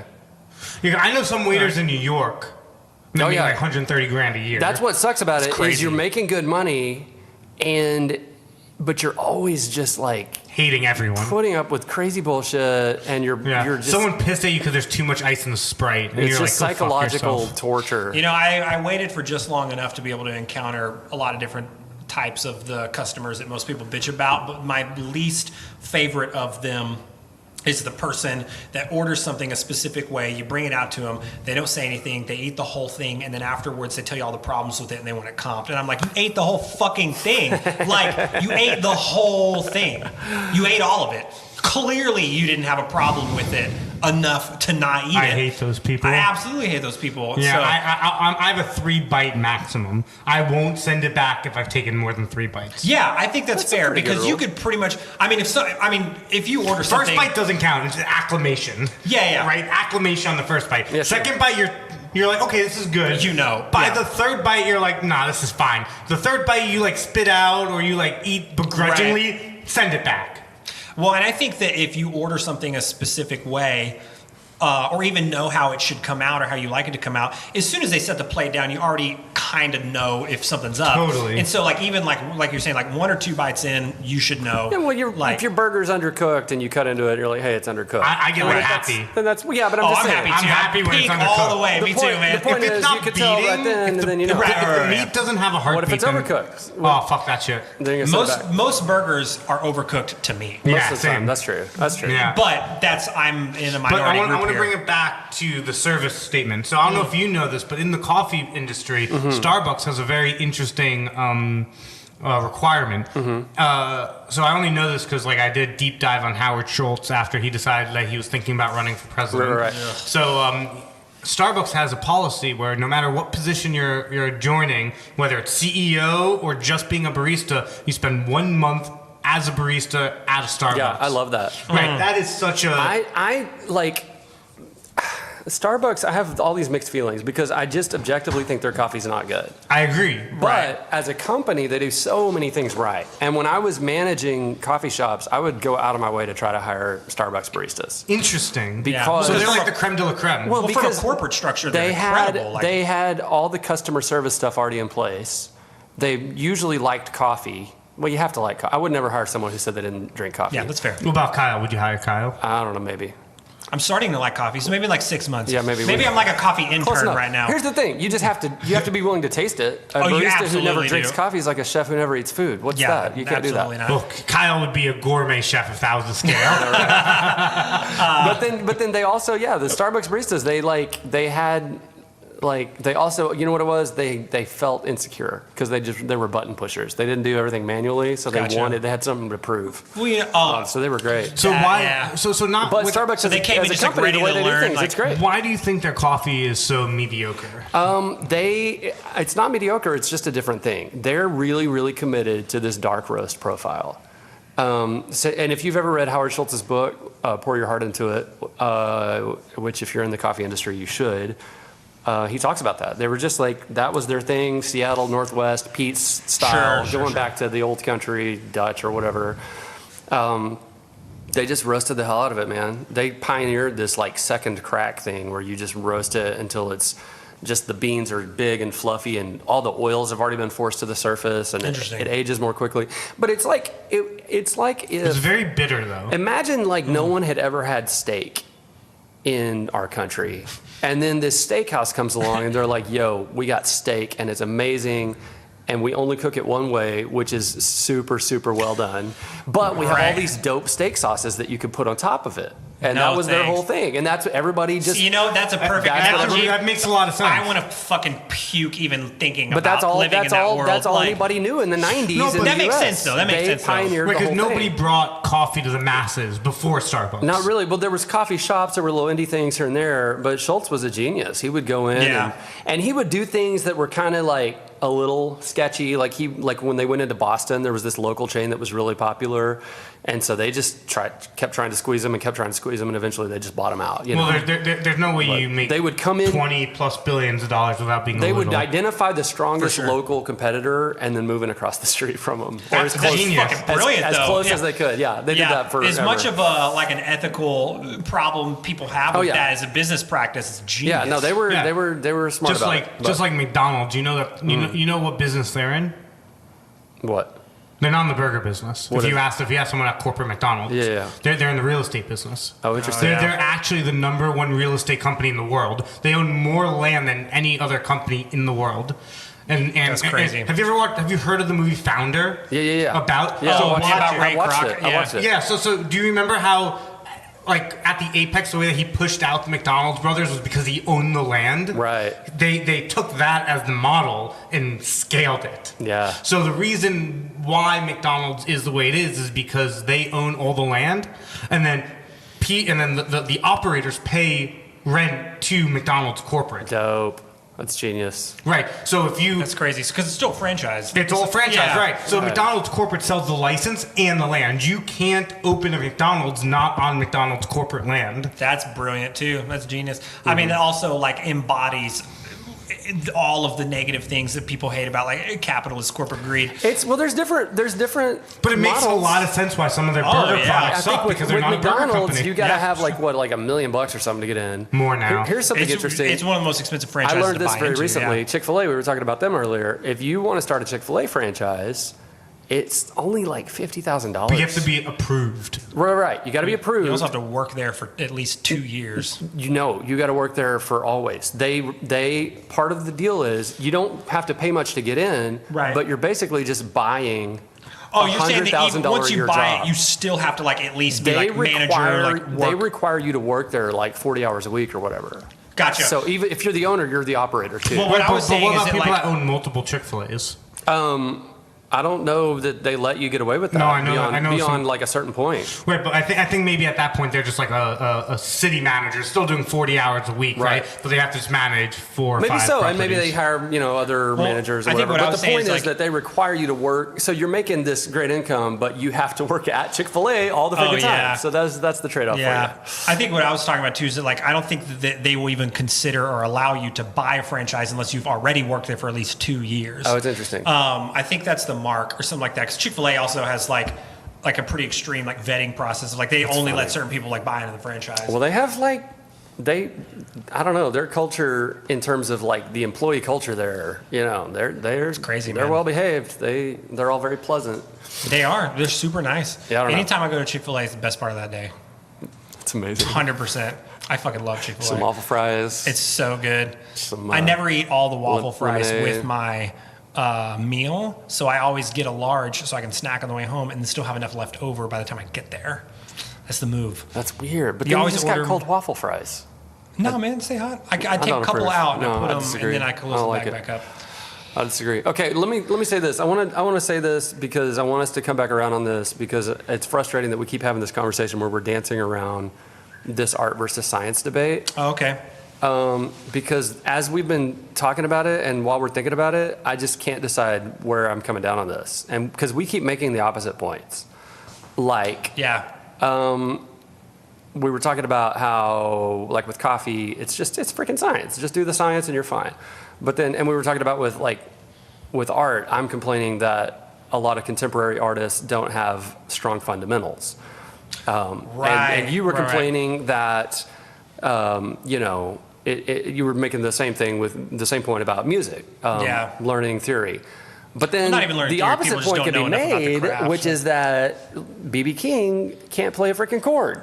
He can't true. play It's true. Can't play a single chord. That's true. And you can't At the very least, he didn't. you can't Yeah. say that B.B. King is objectively bad at what he does. I mean, he's great. I will, for sure. I will say that the inspirational nature and influence of a particular person goes far beyond their technical ability. Right. So maybe that's the thing is that it's not about 'Cause it's B.B. not about King is- technique. It's not about feel or whatever. It's about like having something worthwhile to say. Exactly. Maybe. Is that? So I think that's more of an appropriate statement. I 100% agree with you because at the end of the day, B.B. King wasn't going to sit down on stage with a bunch of other guitar players and play anyone under the table. He wasn't going to do Never. it. You were Right. going to play him under the table. I mean, I wouldn't ever put myself on stage with B.B. King, but I think most guitar players could Why say that wouldn't you? they're. If it was a competition He's an to see who icon, could man. play the most chords, then Kyle Yeah, would but win with that. Kyle, if I put I win with Kyle, 2 chords. Wait, but Kyle, if I put steaks for life cooked perfectly, Oh, yeah. are you gonna go on stage with Yeah, him? just get up there and humiliate yourself one night. You Yeah, can do for it. sure. Oh, You if can I'm do it. guaranteed the stakes, even if I lose, Yeah. I'm throwing the match. So I'm not even gonna try and contend, man. That'd be like being like, hey, you want to get in the ring with Muhammad Ali? But like, I'm a 29-year-old. No, I'm not doing it. I'm not doing it. But it'd be like, I'm a 29-year-old man. Like he's frail on his way out. I'm sure that I could win in a fist fight with Muhammad Ali now, like right now, because he's got to be like fucking wheeled around place. It doesn't mean I'm gonna do it. No, you would- absolutely not gonna do it. But- but What about Mike Tyson? Would you let him just hit you? Absolutely not. not now, not ever. Never. Like that guy is a savage. Like you're just dead. He's not a real person. Mike Tyson's a fucking tank, man. Like you, you're in a coma. You're in a You're vegetable dead, state. man. It's not happening. You know, he was on the Joe Rogan podcast recently, Yeah. and he says that he doesn't work out anymore because he's too scared of getting that feeling of I'm a god again. That's nuts. crazy to say. That's insane to say. He was so strong. So strong. He was just let's- so good at hitting people. So, yeah. He was one move away from like criminal. Yeah. Yeah. And a serial ear biter. Yeah. For Like sure. he bit more than one ear. Yeah. Did you see? There's a little video of him like he like made up with Evander Holyfield about like he that's went to his house and great. like it's really That's funny. hilarious. I also think Mike Tyson's been in so many things since the end of his boxing career. He though. has a touring comedy He's store such now. a likable Did you know that? person. I did not know that. Yeah. Yeah, he's a touring comedy thing where he just sits down and talks about his life, and people cry. It's Apparently- amazing. Apparently, it's the funniest Well, shit all ever. of the cameos he has in his movies, his animated show on Adult Swim, Mike Tyson's Murder Mysteries, it's like one of the funniest things on the planet. Like he's just, I love him so Yeah, I much. mean, he That's literally great. I says love he's like I don't know this person who bought a pet tiger. He's like, I don't know who that is. That's incredible. He would take that motherfucker around Yeah, too, man. He would leash it up. He was talking about on the podcast with Joe. He's like, nope, I don't know what the fuck was going through my mind. He's like, I'm out of my fucking mind. You're getting paid $20 million a fight. You know what I mean? More at the end. More. Also, just like Dude, he the, made like the 200 repeated million on a fight concussions once. are Yeah. doing things to your mind, probably, right? Yeah, but he Tyson's didn't get honestly- hit. He never got hit. got Tyson's hit a probably few one of the times. better ones that came out of that, though, without any serious brain damage. Yeah, maybe so. Yeah, because he never got hit. He was giving all the Him concussions and Floyd out to the other Mayweather just dudes. didn't get hit. Okay. That's the thing, man. Yeah. I still don't. I don't like Floyd. Mayweather's a touchy subject for me, so I No, same, but like Yeah. he never got hit. That's true. Yeah, he just never got hit. I'm bummed about the Mayweather-McGregor fight. I'm bummed about the Mayweather-Pacquiao fight. I'm bummed about a lot of Mayweather fights. I'm bummed about the Mayweather and all his girlfriends' fights. Like, he's just such a piece of shit. But an easy one to get bummed but here's the thing. Yeah. If you were just bring it back full circle, you put in a ring with Muhammad Ali, stakes for life if you knock him out, and he knocks you out. Right now. You're saying, like, Like That'd somebody, be hilarious. if somebody has to oh, get that'd knocked be out. funny, yeah. You thought that you had it. Oh no! What I'm saying is no. So what you're saying, like I'm gonna try and knock him out, but then there's like a plot twist, and he still, as an old man, knocks me out. Yeah. That's probably the case. There's some mechanics you don't forget. When you You know, find there's a certain level, like when a person's at a certain age or whatever, where no matter the outcome, you've already lost. 100%. He's got, on top of If you being win, one you of lost. the If you lose, you lost. on top of being one of the top fighters in the world, he's now got like old man strength, like he's got grandpa strength, like he's got all kinds of other strength. like supplemental strength that's going on top of like boxer experience strength. So I don't want to keep tangenting from this. Like I really like that you kept bringing back the art versus science conversation. I was having And favorite because But now it was you in my, see, this it is was what turning in my happens. mind. This is exactly what happens. I had to get it back Here's the around. thing. Let's go back. I think the BB King thing is a good example of that because like he's widely regarded as one of the most impactful and influential artists and musicians of an entire era of music through Okay, multiple sure. generations. That is undisputable. I think everyone would agree. You can whether always find somebody to whether you dispute like it. him or not. But sure, for yeah. sure, All for right, sure. yeah. Whether you like him or BB not. King. No, we all agree. Yeah, he's so dope. He's the guy. if you're asking if I sat next to him and played the guitar, like would I outplay him or am I physically a better guitar player than him? I'm not going to speak for myself, but I think that I would think of myself as existing in a group of a lot of people who would probably admit that they're physically and technically better guitar players than BB King. Because again, he's not going to shred anyone under the table. That wasn't the point of what he did. But I think it's a perfect analogy or a perfect line to draw to make the argument between what is quality art. Is it technical execution or is it artistic and emotional impact and influence? Delivering a message in the most simple way. And like delivering a that's it. message. That's the one. Exactly. Because So like because delivering a here's the thing. message. He didn't. When you talk about writing music, we're still just talking a lot about technique. Exactly. Because talking about how do you write a good song is way more. How can you even explain that? Exactly. Yeah. But he wrote good songs. Yeah. You know what I'm saying? And like it's something you can't teach. He said things that were really compelling. Unlike Eric Clapton, who was a better guitar player and wrote crappy songs. Yeah. Eric Clapton wrote bad songs, and I want to go on record as saying that. I support All right. that, man. So I don't think I've ever listened we to his music. won't edit that out. yeah, no, it's just 100%. but it's because and so BB King, and then in addition to having a way with words and kind of knowing what to say and just having that dope voice and plaintive, all that emotion coming through. He just had the personality. He had the look. He just seemed like a cool dude. I think Yeah, in the it factor. I think in yeah, the for sure. simplest form, BB King found the most effective way to communicate a feeling to people through his art and through his craft. And so that's what I think, like pop music, all pop music really, but especially like rock and roll.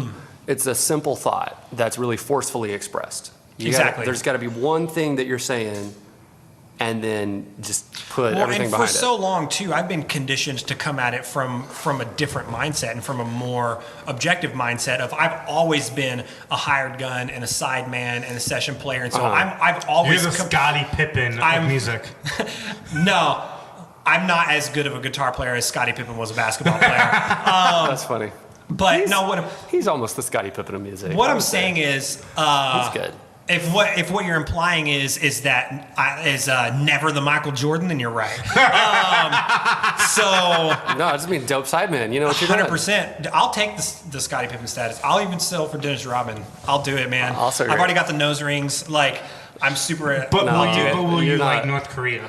You're more Pippen I've than never Rodman. met them, and I appreciate the statement. I definitely think I identify more with Scotty? with Rodman. With Than Rodman. Pippen, like internally. Nah, I don't see it. I disagree.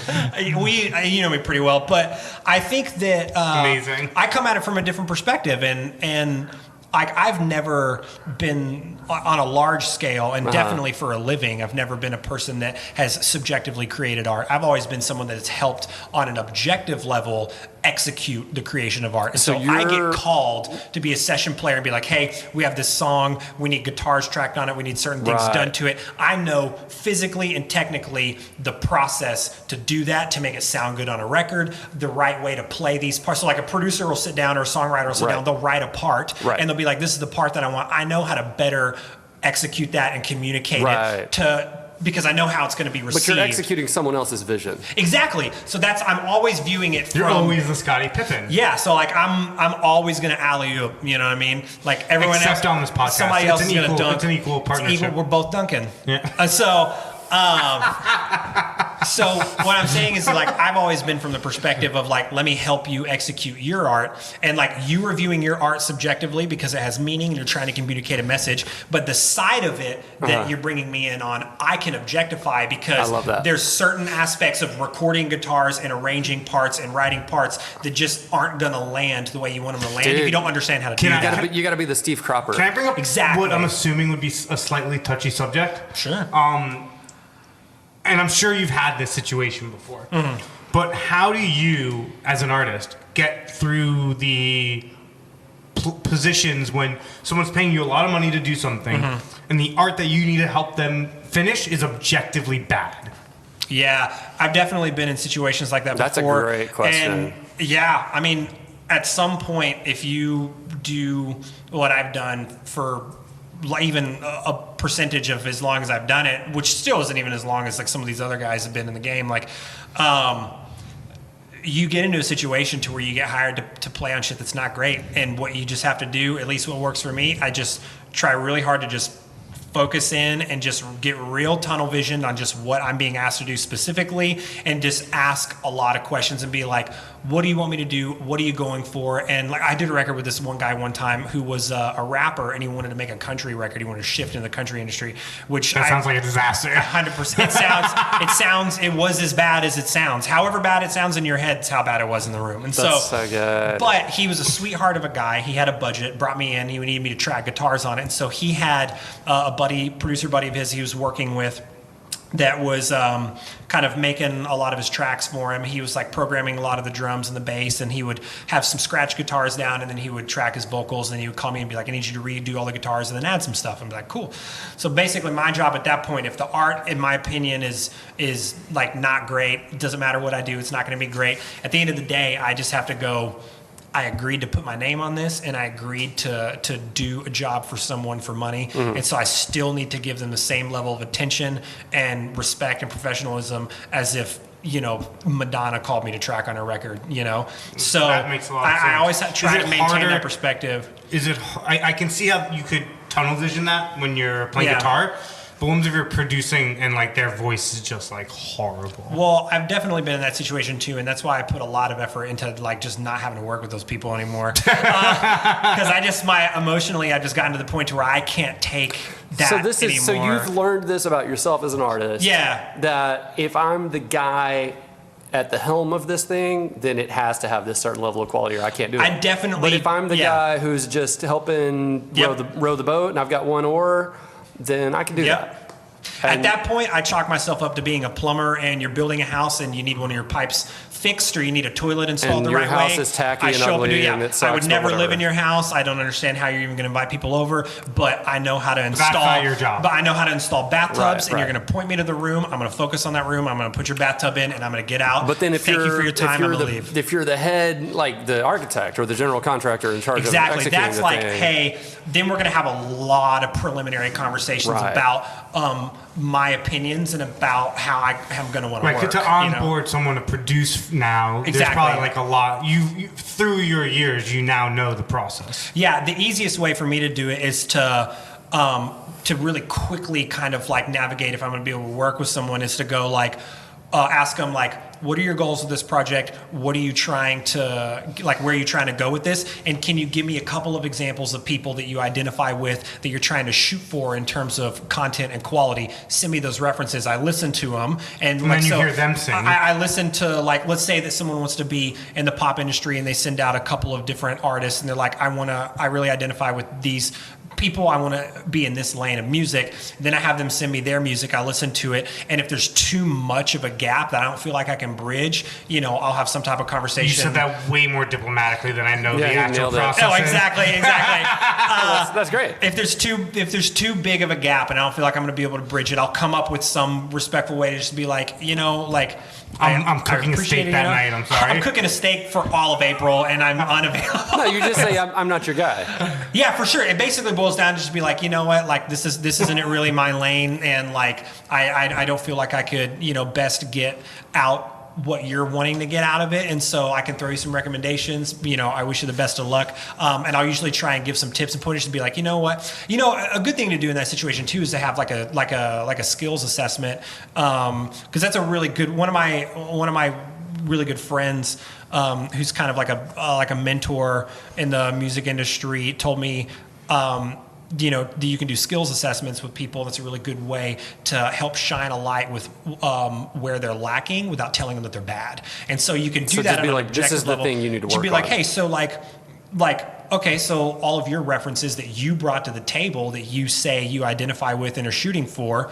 where do you think you land on the spectrum of being able to execute this art? Like, how close do you think you are being on that level? And if I asked you to play one of their songs or to, make a track like one of theirs, like how far do you think you could go on your own, and where would you need help? And it kind of forces them to think about, oh shit, yeah, I actually don't think I could do that yet. I maybe need That's great practice on because a this. lot Yeah, of people so haven't even had that freaking internal conversation. a lot of people aren't even that introspective with themselves. They Yeah. don't even I have, think they're not I that think that's a self-reflective. social like- media issue, right? Yeah, for sure. They're not that Maybe self-reflective. so. Like, dude, we bitch about this all the time. We think social media is Like- the downfall of everything. But before, I did not want to interrupt because I thought it was like an amazing little thing that you just Yeah, went that was through. good. That was But I helpful. couldn't stop noticing that you're wearing cowboy boots. That's true. I am. You never not. You're pretty much. sometimes you're I'm not. pretty much always wearing cowboy boots. Or I like boots of these some boots. kind. These belonged to my Love it. uncle actually. Oh, cool. And Do you have like an When- array of cowboy boots, each with their own like story? I have 2 pairs. I was about to step in and answer for him, and be like, Nat is a quality over quantity kind of guy. I have 2 And so- pairs and yeah. they look very similar. they're black with white stitching. It's amazing. So And you that's- always wear a fedora. No, the hat is basically just because I have to wear a hairnet, and I have I to, noticed when the I'm at hairnet. Chimney, I Yeah. have to have a hat on behind the counter. So in fact, I'm usually not a hat guy. Interesting. Yeah, that's actually true. Yeah. I I rarely bought see you in a this hat. hat for this job. Oh wow. Do they make you wear? Like, does everyone have to wear a Yeah, hat? everyone has to wear a Is hat it like a behind health it. code? Yeah, thing, yeah, or- yeah. And Like how a long kitchen have you been kind of growing thing. the beard? Oh gosh, I don't know. A long time. Well, but how long did it take to get that length? Not that long, maybe a year or 2. And have you ever thought about braiding it like Ra's al Ghul? Yeah, it doesn't look as good as you would think. Braided. I haven't there's owned a different- razor in probably 20 years. Wow. Maybe 17, 18 You don't years. trim it? No, God trims it. It grows this length and stops. Really? This is it. I got to this length and quit. Yeah, some people, like a lot of guys, like genetically, just Every guy. won't. Yeah, it's like you got. Have you a tried? length.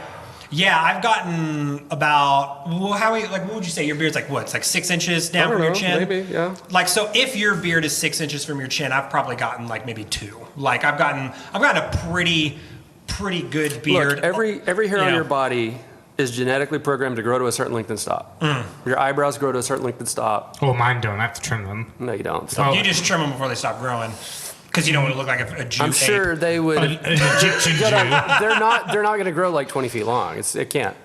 Should we put it to a You test? keep let's- saying Egyptian Jew, and I want to just like save everyone some time and coin a new phrase that we can just refer to you as Was an that called like Egyptian. Sephardic or something? Yeah. So my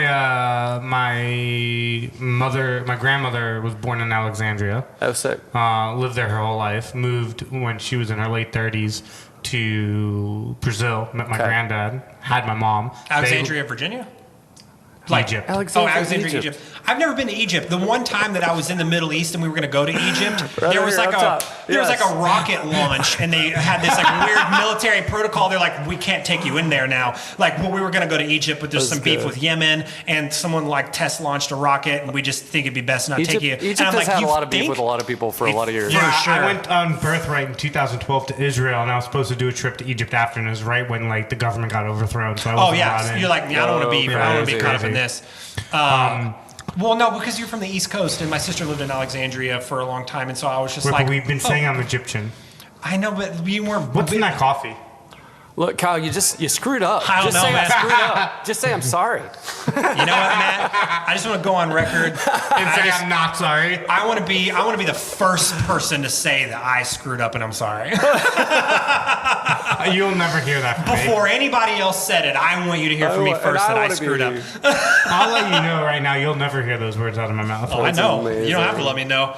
That's so good. Yeah, I'm pretty arrogant, and I'm usually what's the word? Oblivious to it. Okay.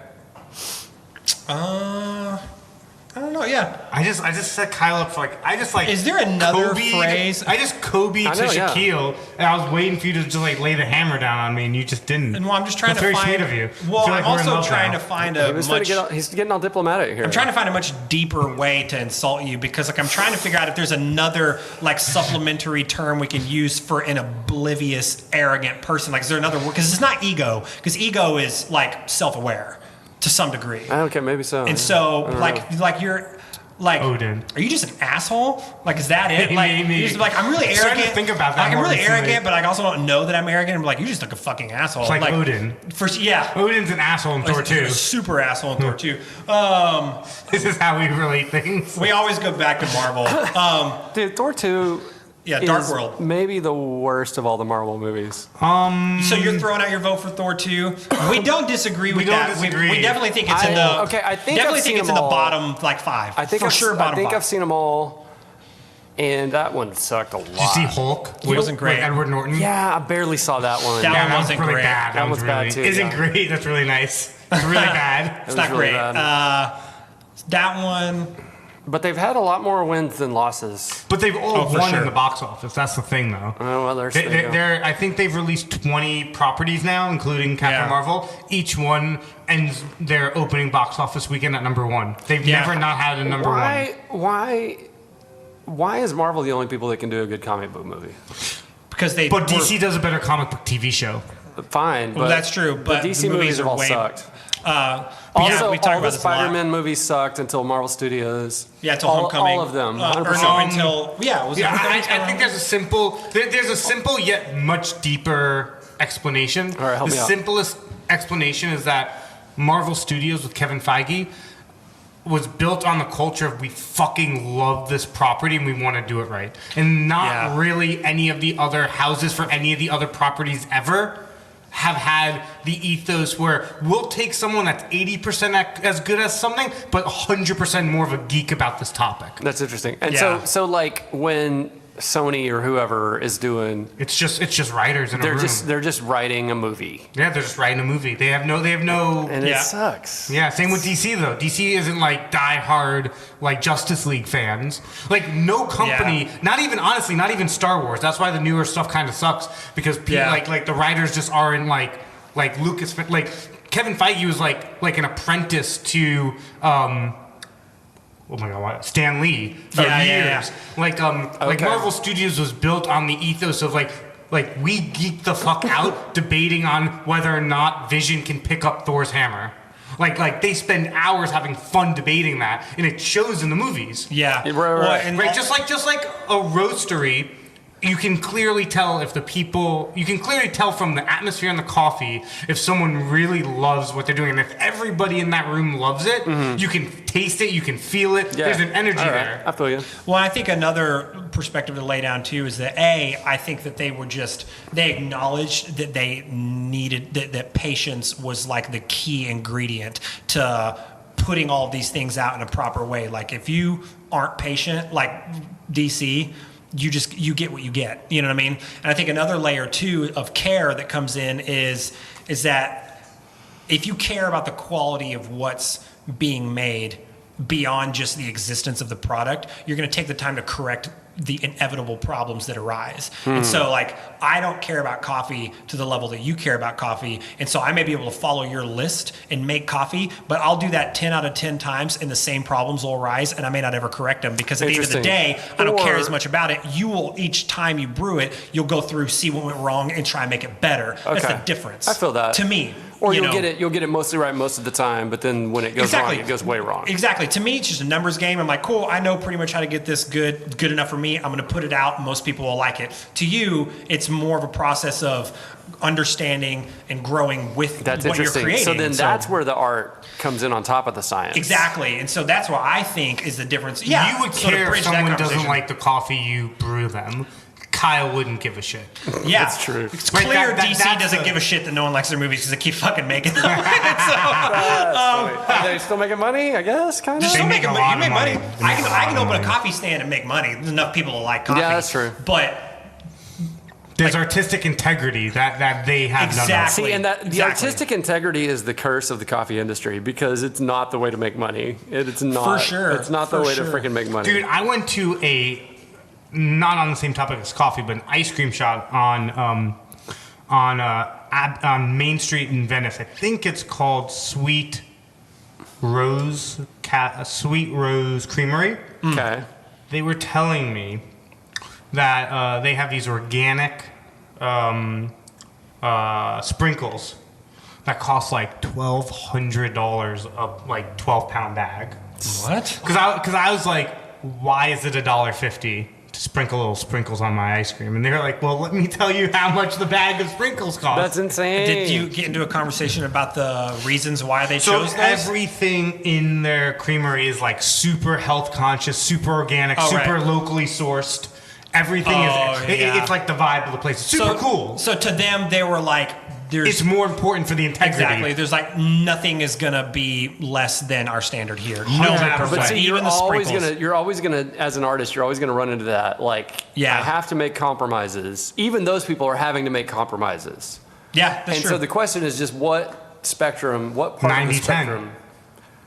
You're going 90-10. 90-10. I won't compromise past 90%. I'm going to go 80. I'm taking it down a notch. I'm in my mid 40s. I got to go 80. I 80%. stand firm at 35. All right, there you go then. That's I feels like stand a firm good, at 35. feels So like a good summarization of the whole conversation. I think Explains so much about your career. I think yeah, no man, it's a numbers game with me. So I love it. I think we had a great episode. We learned a lot about coffee. We had an Oh my awesome God, I learned process. a lot about coffee. An Cupping awesome has a new meaning cupping. to me. Yeah, not just Milking a woman for the children. cupping. Oh, I was gonna say just like like cradling your balls. Just like I'm pretty you know. sure cupping is like the technical term for No, when you cupping, milk. it's when they put the cup on the back with the swimmers and you get the little red welts. Oh yeah. Oh, really? Yeah, it's a thing. There's Look a it lot up. of terms for that. This one was applied to tasting coffee. So yeah, a lot of fun. Tons of fun. Nat- Really enjoyed this one. Thanks for letting us Yeah, come thank you hang in the guys. space, My and pleasure. thanks to Chimney for letting us just come chill and Yeah. kind of invade their area. Their where roastery. Their roastery. They prepare Yeah. everything. Yeah, it was fun, dude. Thanks for taking the time and just Yeah. like chatting with us. And If you guys are ever in Silver Lake, Chinatown area, Yeah. definitely come by and try some Chimney Coffee. Also, before we go, I know you were telling me, Nat, that you guys sell at some other places. yeah. Where could people find Chimney Coffee if they wanted to? A few places around town. Another great place is another shop that I do work at part-time, which Cool. is Momed. I love Momed in Yeah, Atwater or the yeah. one in Beverly Drive. I work more at the one in Atwater Village, but yeah, obviously both of them carry Chimney Coffee. Oh, amazing, So, guys! Dude, that's awesome. They have the best tzatziki sauce. Get the pita with the tzatziki Yeah, dude. and the hummus. Oh my god! And their chicken plate, I forget what it's called, but it's like $17.95. Chicken salad. I've eaten there way too many times. Dude, my man. It's fucking delicious. Dude, I love Atwater. Love Oh, Atwater. Atwater Village is me. They have what's it called? Spring House? No. What's the- Swing House is the Swing studio, House. yeah. Yes. Swing House. I'm Yeah. sure you've probably done a ton of rehearsals there. Tons of rehearsals, Swing House. I think it's now called something else though. Oh, did Phil leave? Or Yeah. Oh, It's Phil it's left? a new Oh, name. yeah. It's a different name, and I can't remember what it is. Oh, I didn't know Phil left. Wow. I mean, I think Swing House is Love great. you, Phil. Yeah, love you, I Phil. love Phil. Swing House has never been my favorite because I got really. That doesn't mean I didn't like it. I like Swing House better than most of the shit that's in LA. SIR? But I've gotten really, really accustomed to SIR, that's center the gold staging, standard, third yeah. encore, Yeah, they're gold standards. Like SIR is kind of the standard, especially if you get in like Studio 2 or 1. Oh, like, Studio One's so sick. it's- One day I want dude, to be it's cool the like thing. you. Not rent $20. You know what the problem is? I You want gotta to be stop. like Mike, right? I want to be like You Mike. gotta stop trying to make your own art. That's where the problem is, man. It's like, Don't worry about it. It's a numbers game, man. It's like I'm a hired gun, and so I can like close my eyes and point at someone that's gonna need a guitar player This is and going to MD. one Like, day be the most listened to podcast. That's we always talk about that. 100%. Because the Born to Kills are just going to be like the next Rolling Well, Stones, you know, speaking probably. of that, we're really gonna I'm need just you to kidding. share Edit this on that out. social You need to media. edit Yeah, you need to share this on Chimney social media. No, but everyone, thanks so much. If you're in the Beverly Hills area, go to Momed, grab a cup of Chimney Coffee. If you're in Chinatown, come to the shop. 4 to 6 p.m. is half-price pastries. Grab a pastry, Yeah. grab a cup of coffee. Get the brownie read croissant. a little, Yeah. open up your laptop, send some weird emails that you probably will regret later. Yeah. But, yeah. You're assuming a lot about the listener No, base that's right great. Oh, now. I assume a lot of our listeners. Dude, so Nat Long will have Couple of weeks, this will be up. Yeah, this will be up in a couple weeks, but I want to make sure You it won't gets hear this some- until it's up, so that statement's kind of irrelevant. Yeah. But still, nonetheless. That's true. It's relevant for me. Yes, Well, it's you know relevant what? for We're you. gonna speak. We're gonna speak in the future. You're listening to this now. There's gonna be some. You're listening to this now. We're gonna have some links. We definitely want to show off some of Nat's art, and we definitely want to be able to get some of the Chimney Coffee into your hands. And so we want to be able to. Would you be able to send us some of the art? We can put it up on our social media page when we put out this totally. podcast. Yeah, That sounds great. We want to be able to give away some coffee too to some people through the Nerds platform, and Yeah. so like we'll talk offline about how to do that, but we'll provide links and descriptions and ways for you to understand how you can get some of the Chimney Coffee, because we definitely want to be able to give some of it away to people for Yeah, listening, totally. because it's really, really good. The Costa Rica, what we were drinking during the podcast was really good. Las It's Lajas. incredible. The Colombian was great. The Ethiopian was great. But yeah, we can talk offline about how to do that, but we want to be able to give some of the coffee to some of the listeners and like help inspire people into wanting to learn more about the process and drinking quality coffee made by people who care. I think that's the point. So honestly, that's the only reason that I'm even slightly beginning to like enjoy drinking coffees, because I was brought in the right way and like I was educated You about it. respond well to nerds. Before. Yeah, for sure. And so I'm chalking it up to being the same type of experience I had whenever I drank whiskey a lot. Like I don't drink anymore, but like whenever I wanted to get into Scotch, I went down a deep dive of like, because it's an acquired taste for sure. Right. I wanted to get into a deep dive of like understanding like how Scotch is made, like how I can improve my palate and identify certain flavors and like identify certain ingredients in it, be able to tell the difference between certain types of Oban Scotch. 14? Exactly. Have you had Oban 14? I'm not a huge Oban fan. I was way more of like, I love Lefroy because I love peaty Scotch. Oh, by the way, the podcast nowhere close over. We say goodbye and then we talk for like That's another great. 20 I minutes. got to run over to the shop for a second, Okay. though. So Well, you know what? Let's say goodbye. talking. No, let's say No, goodbye. let's say bye. Let's say bye. Nat, one of my favorite guests. I think this is one of the This most, is amazing. Like this is like one of the most like I have not heard any other deep episodes, but I episodes. feel like this probably is the best. Yeah. I respect the shit out of that. And on that note, everybody have a good day, Good night, and we'll love you see all. you next Bye. episode. Thank you.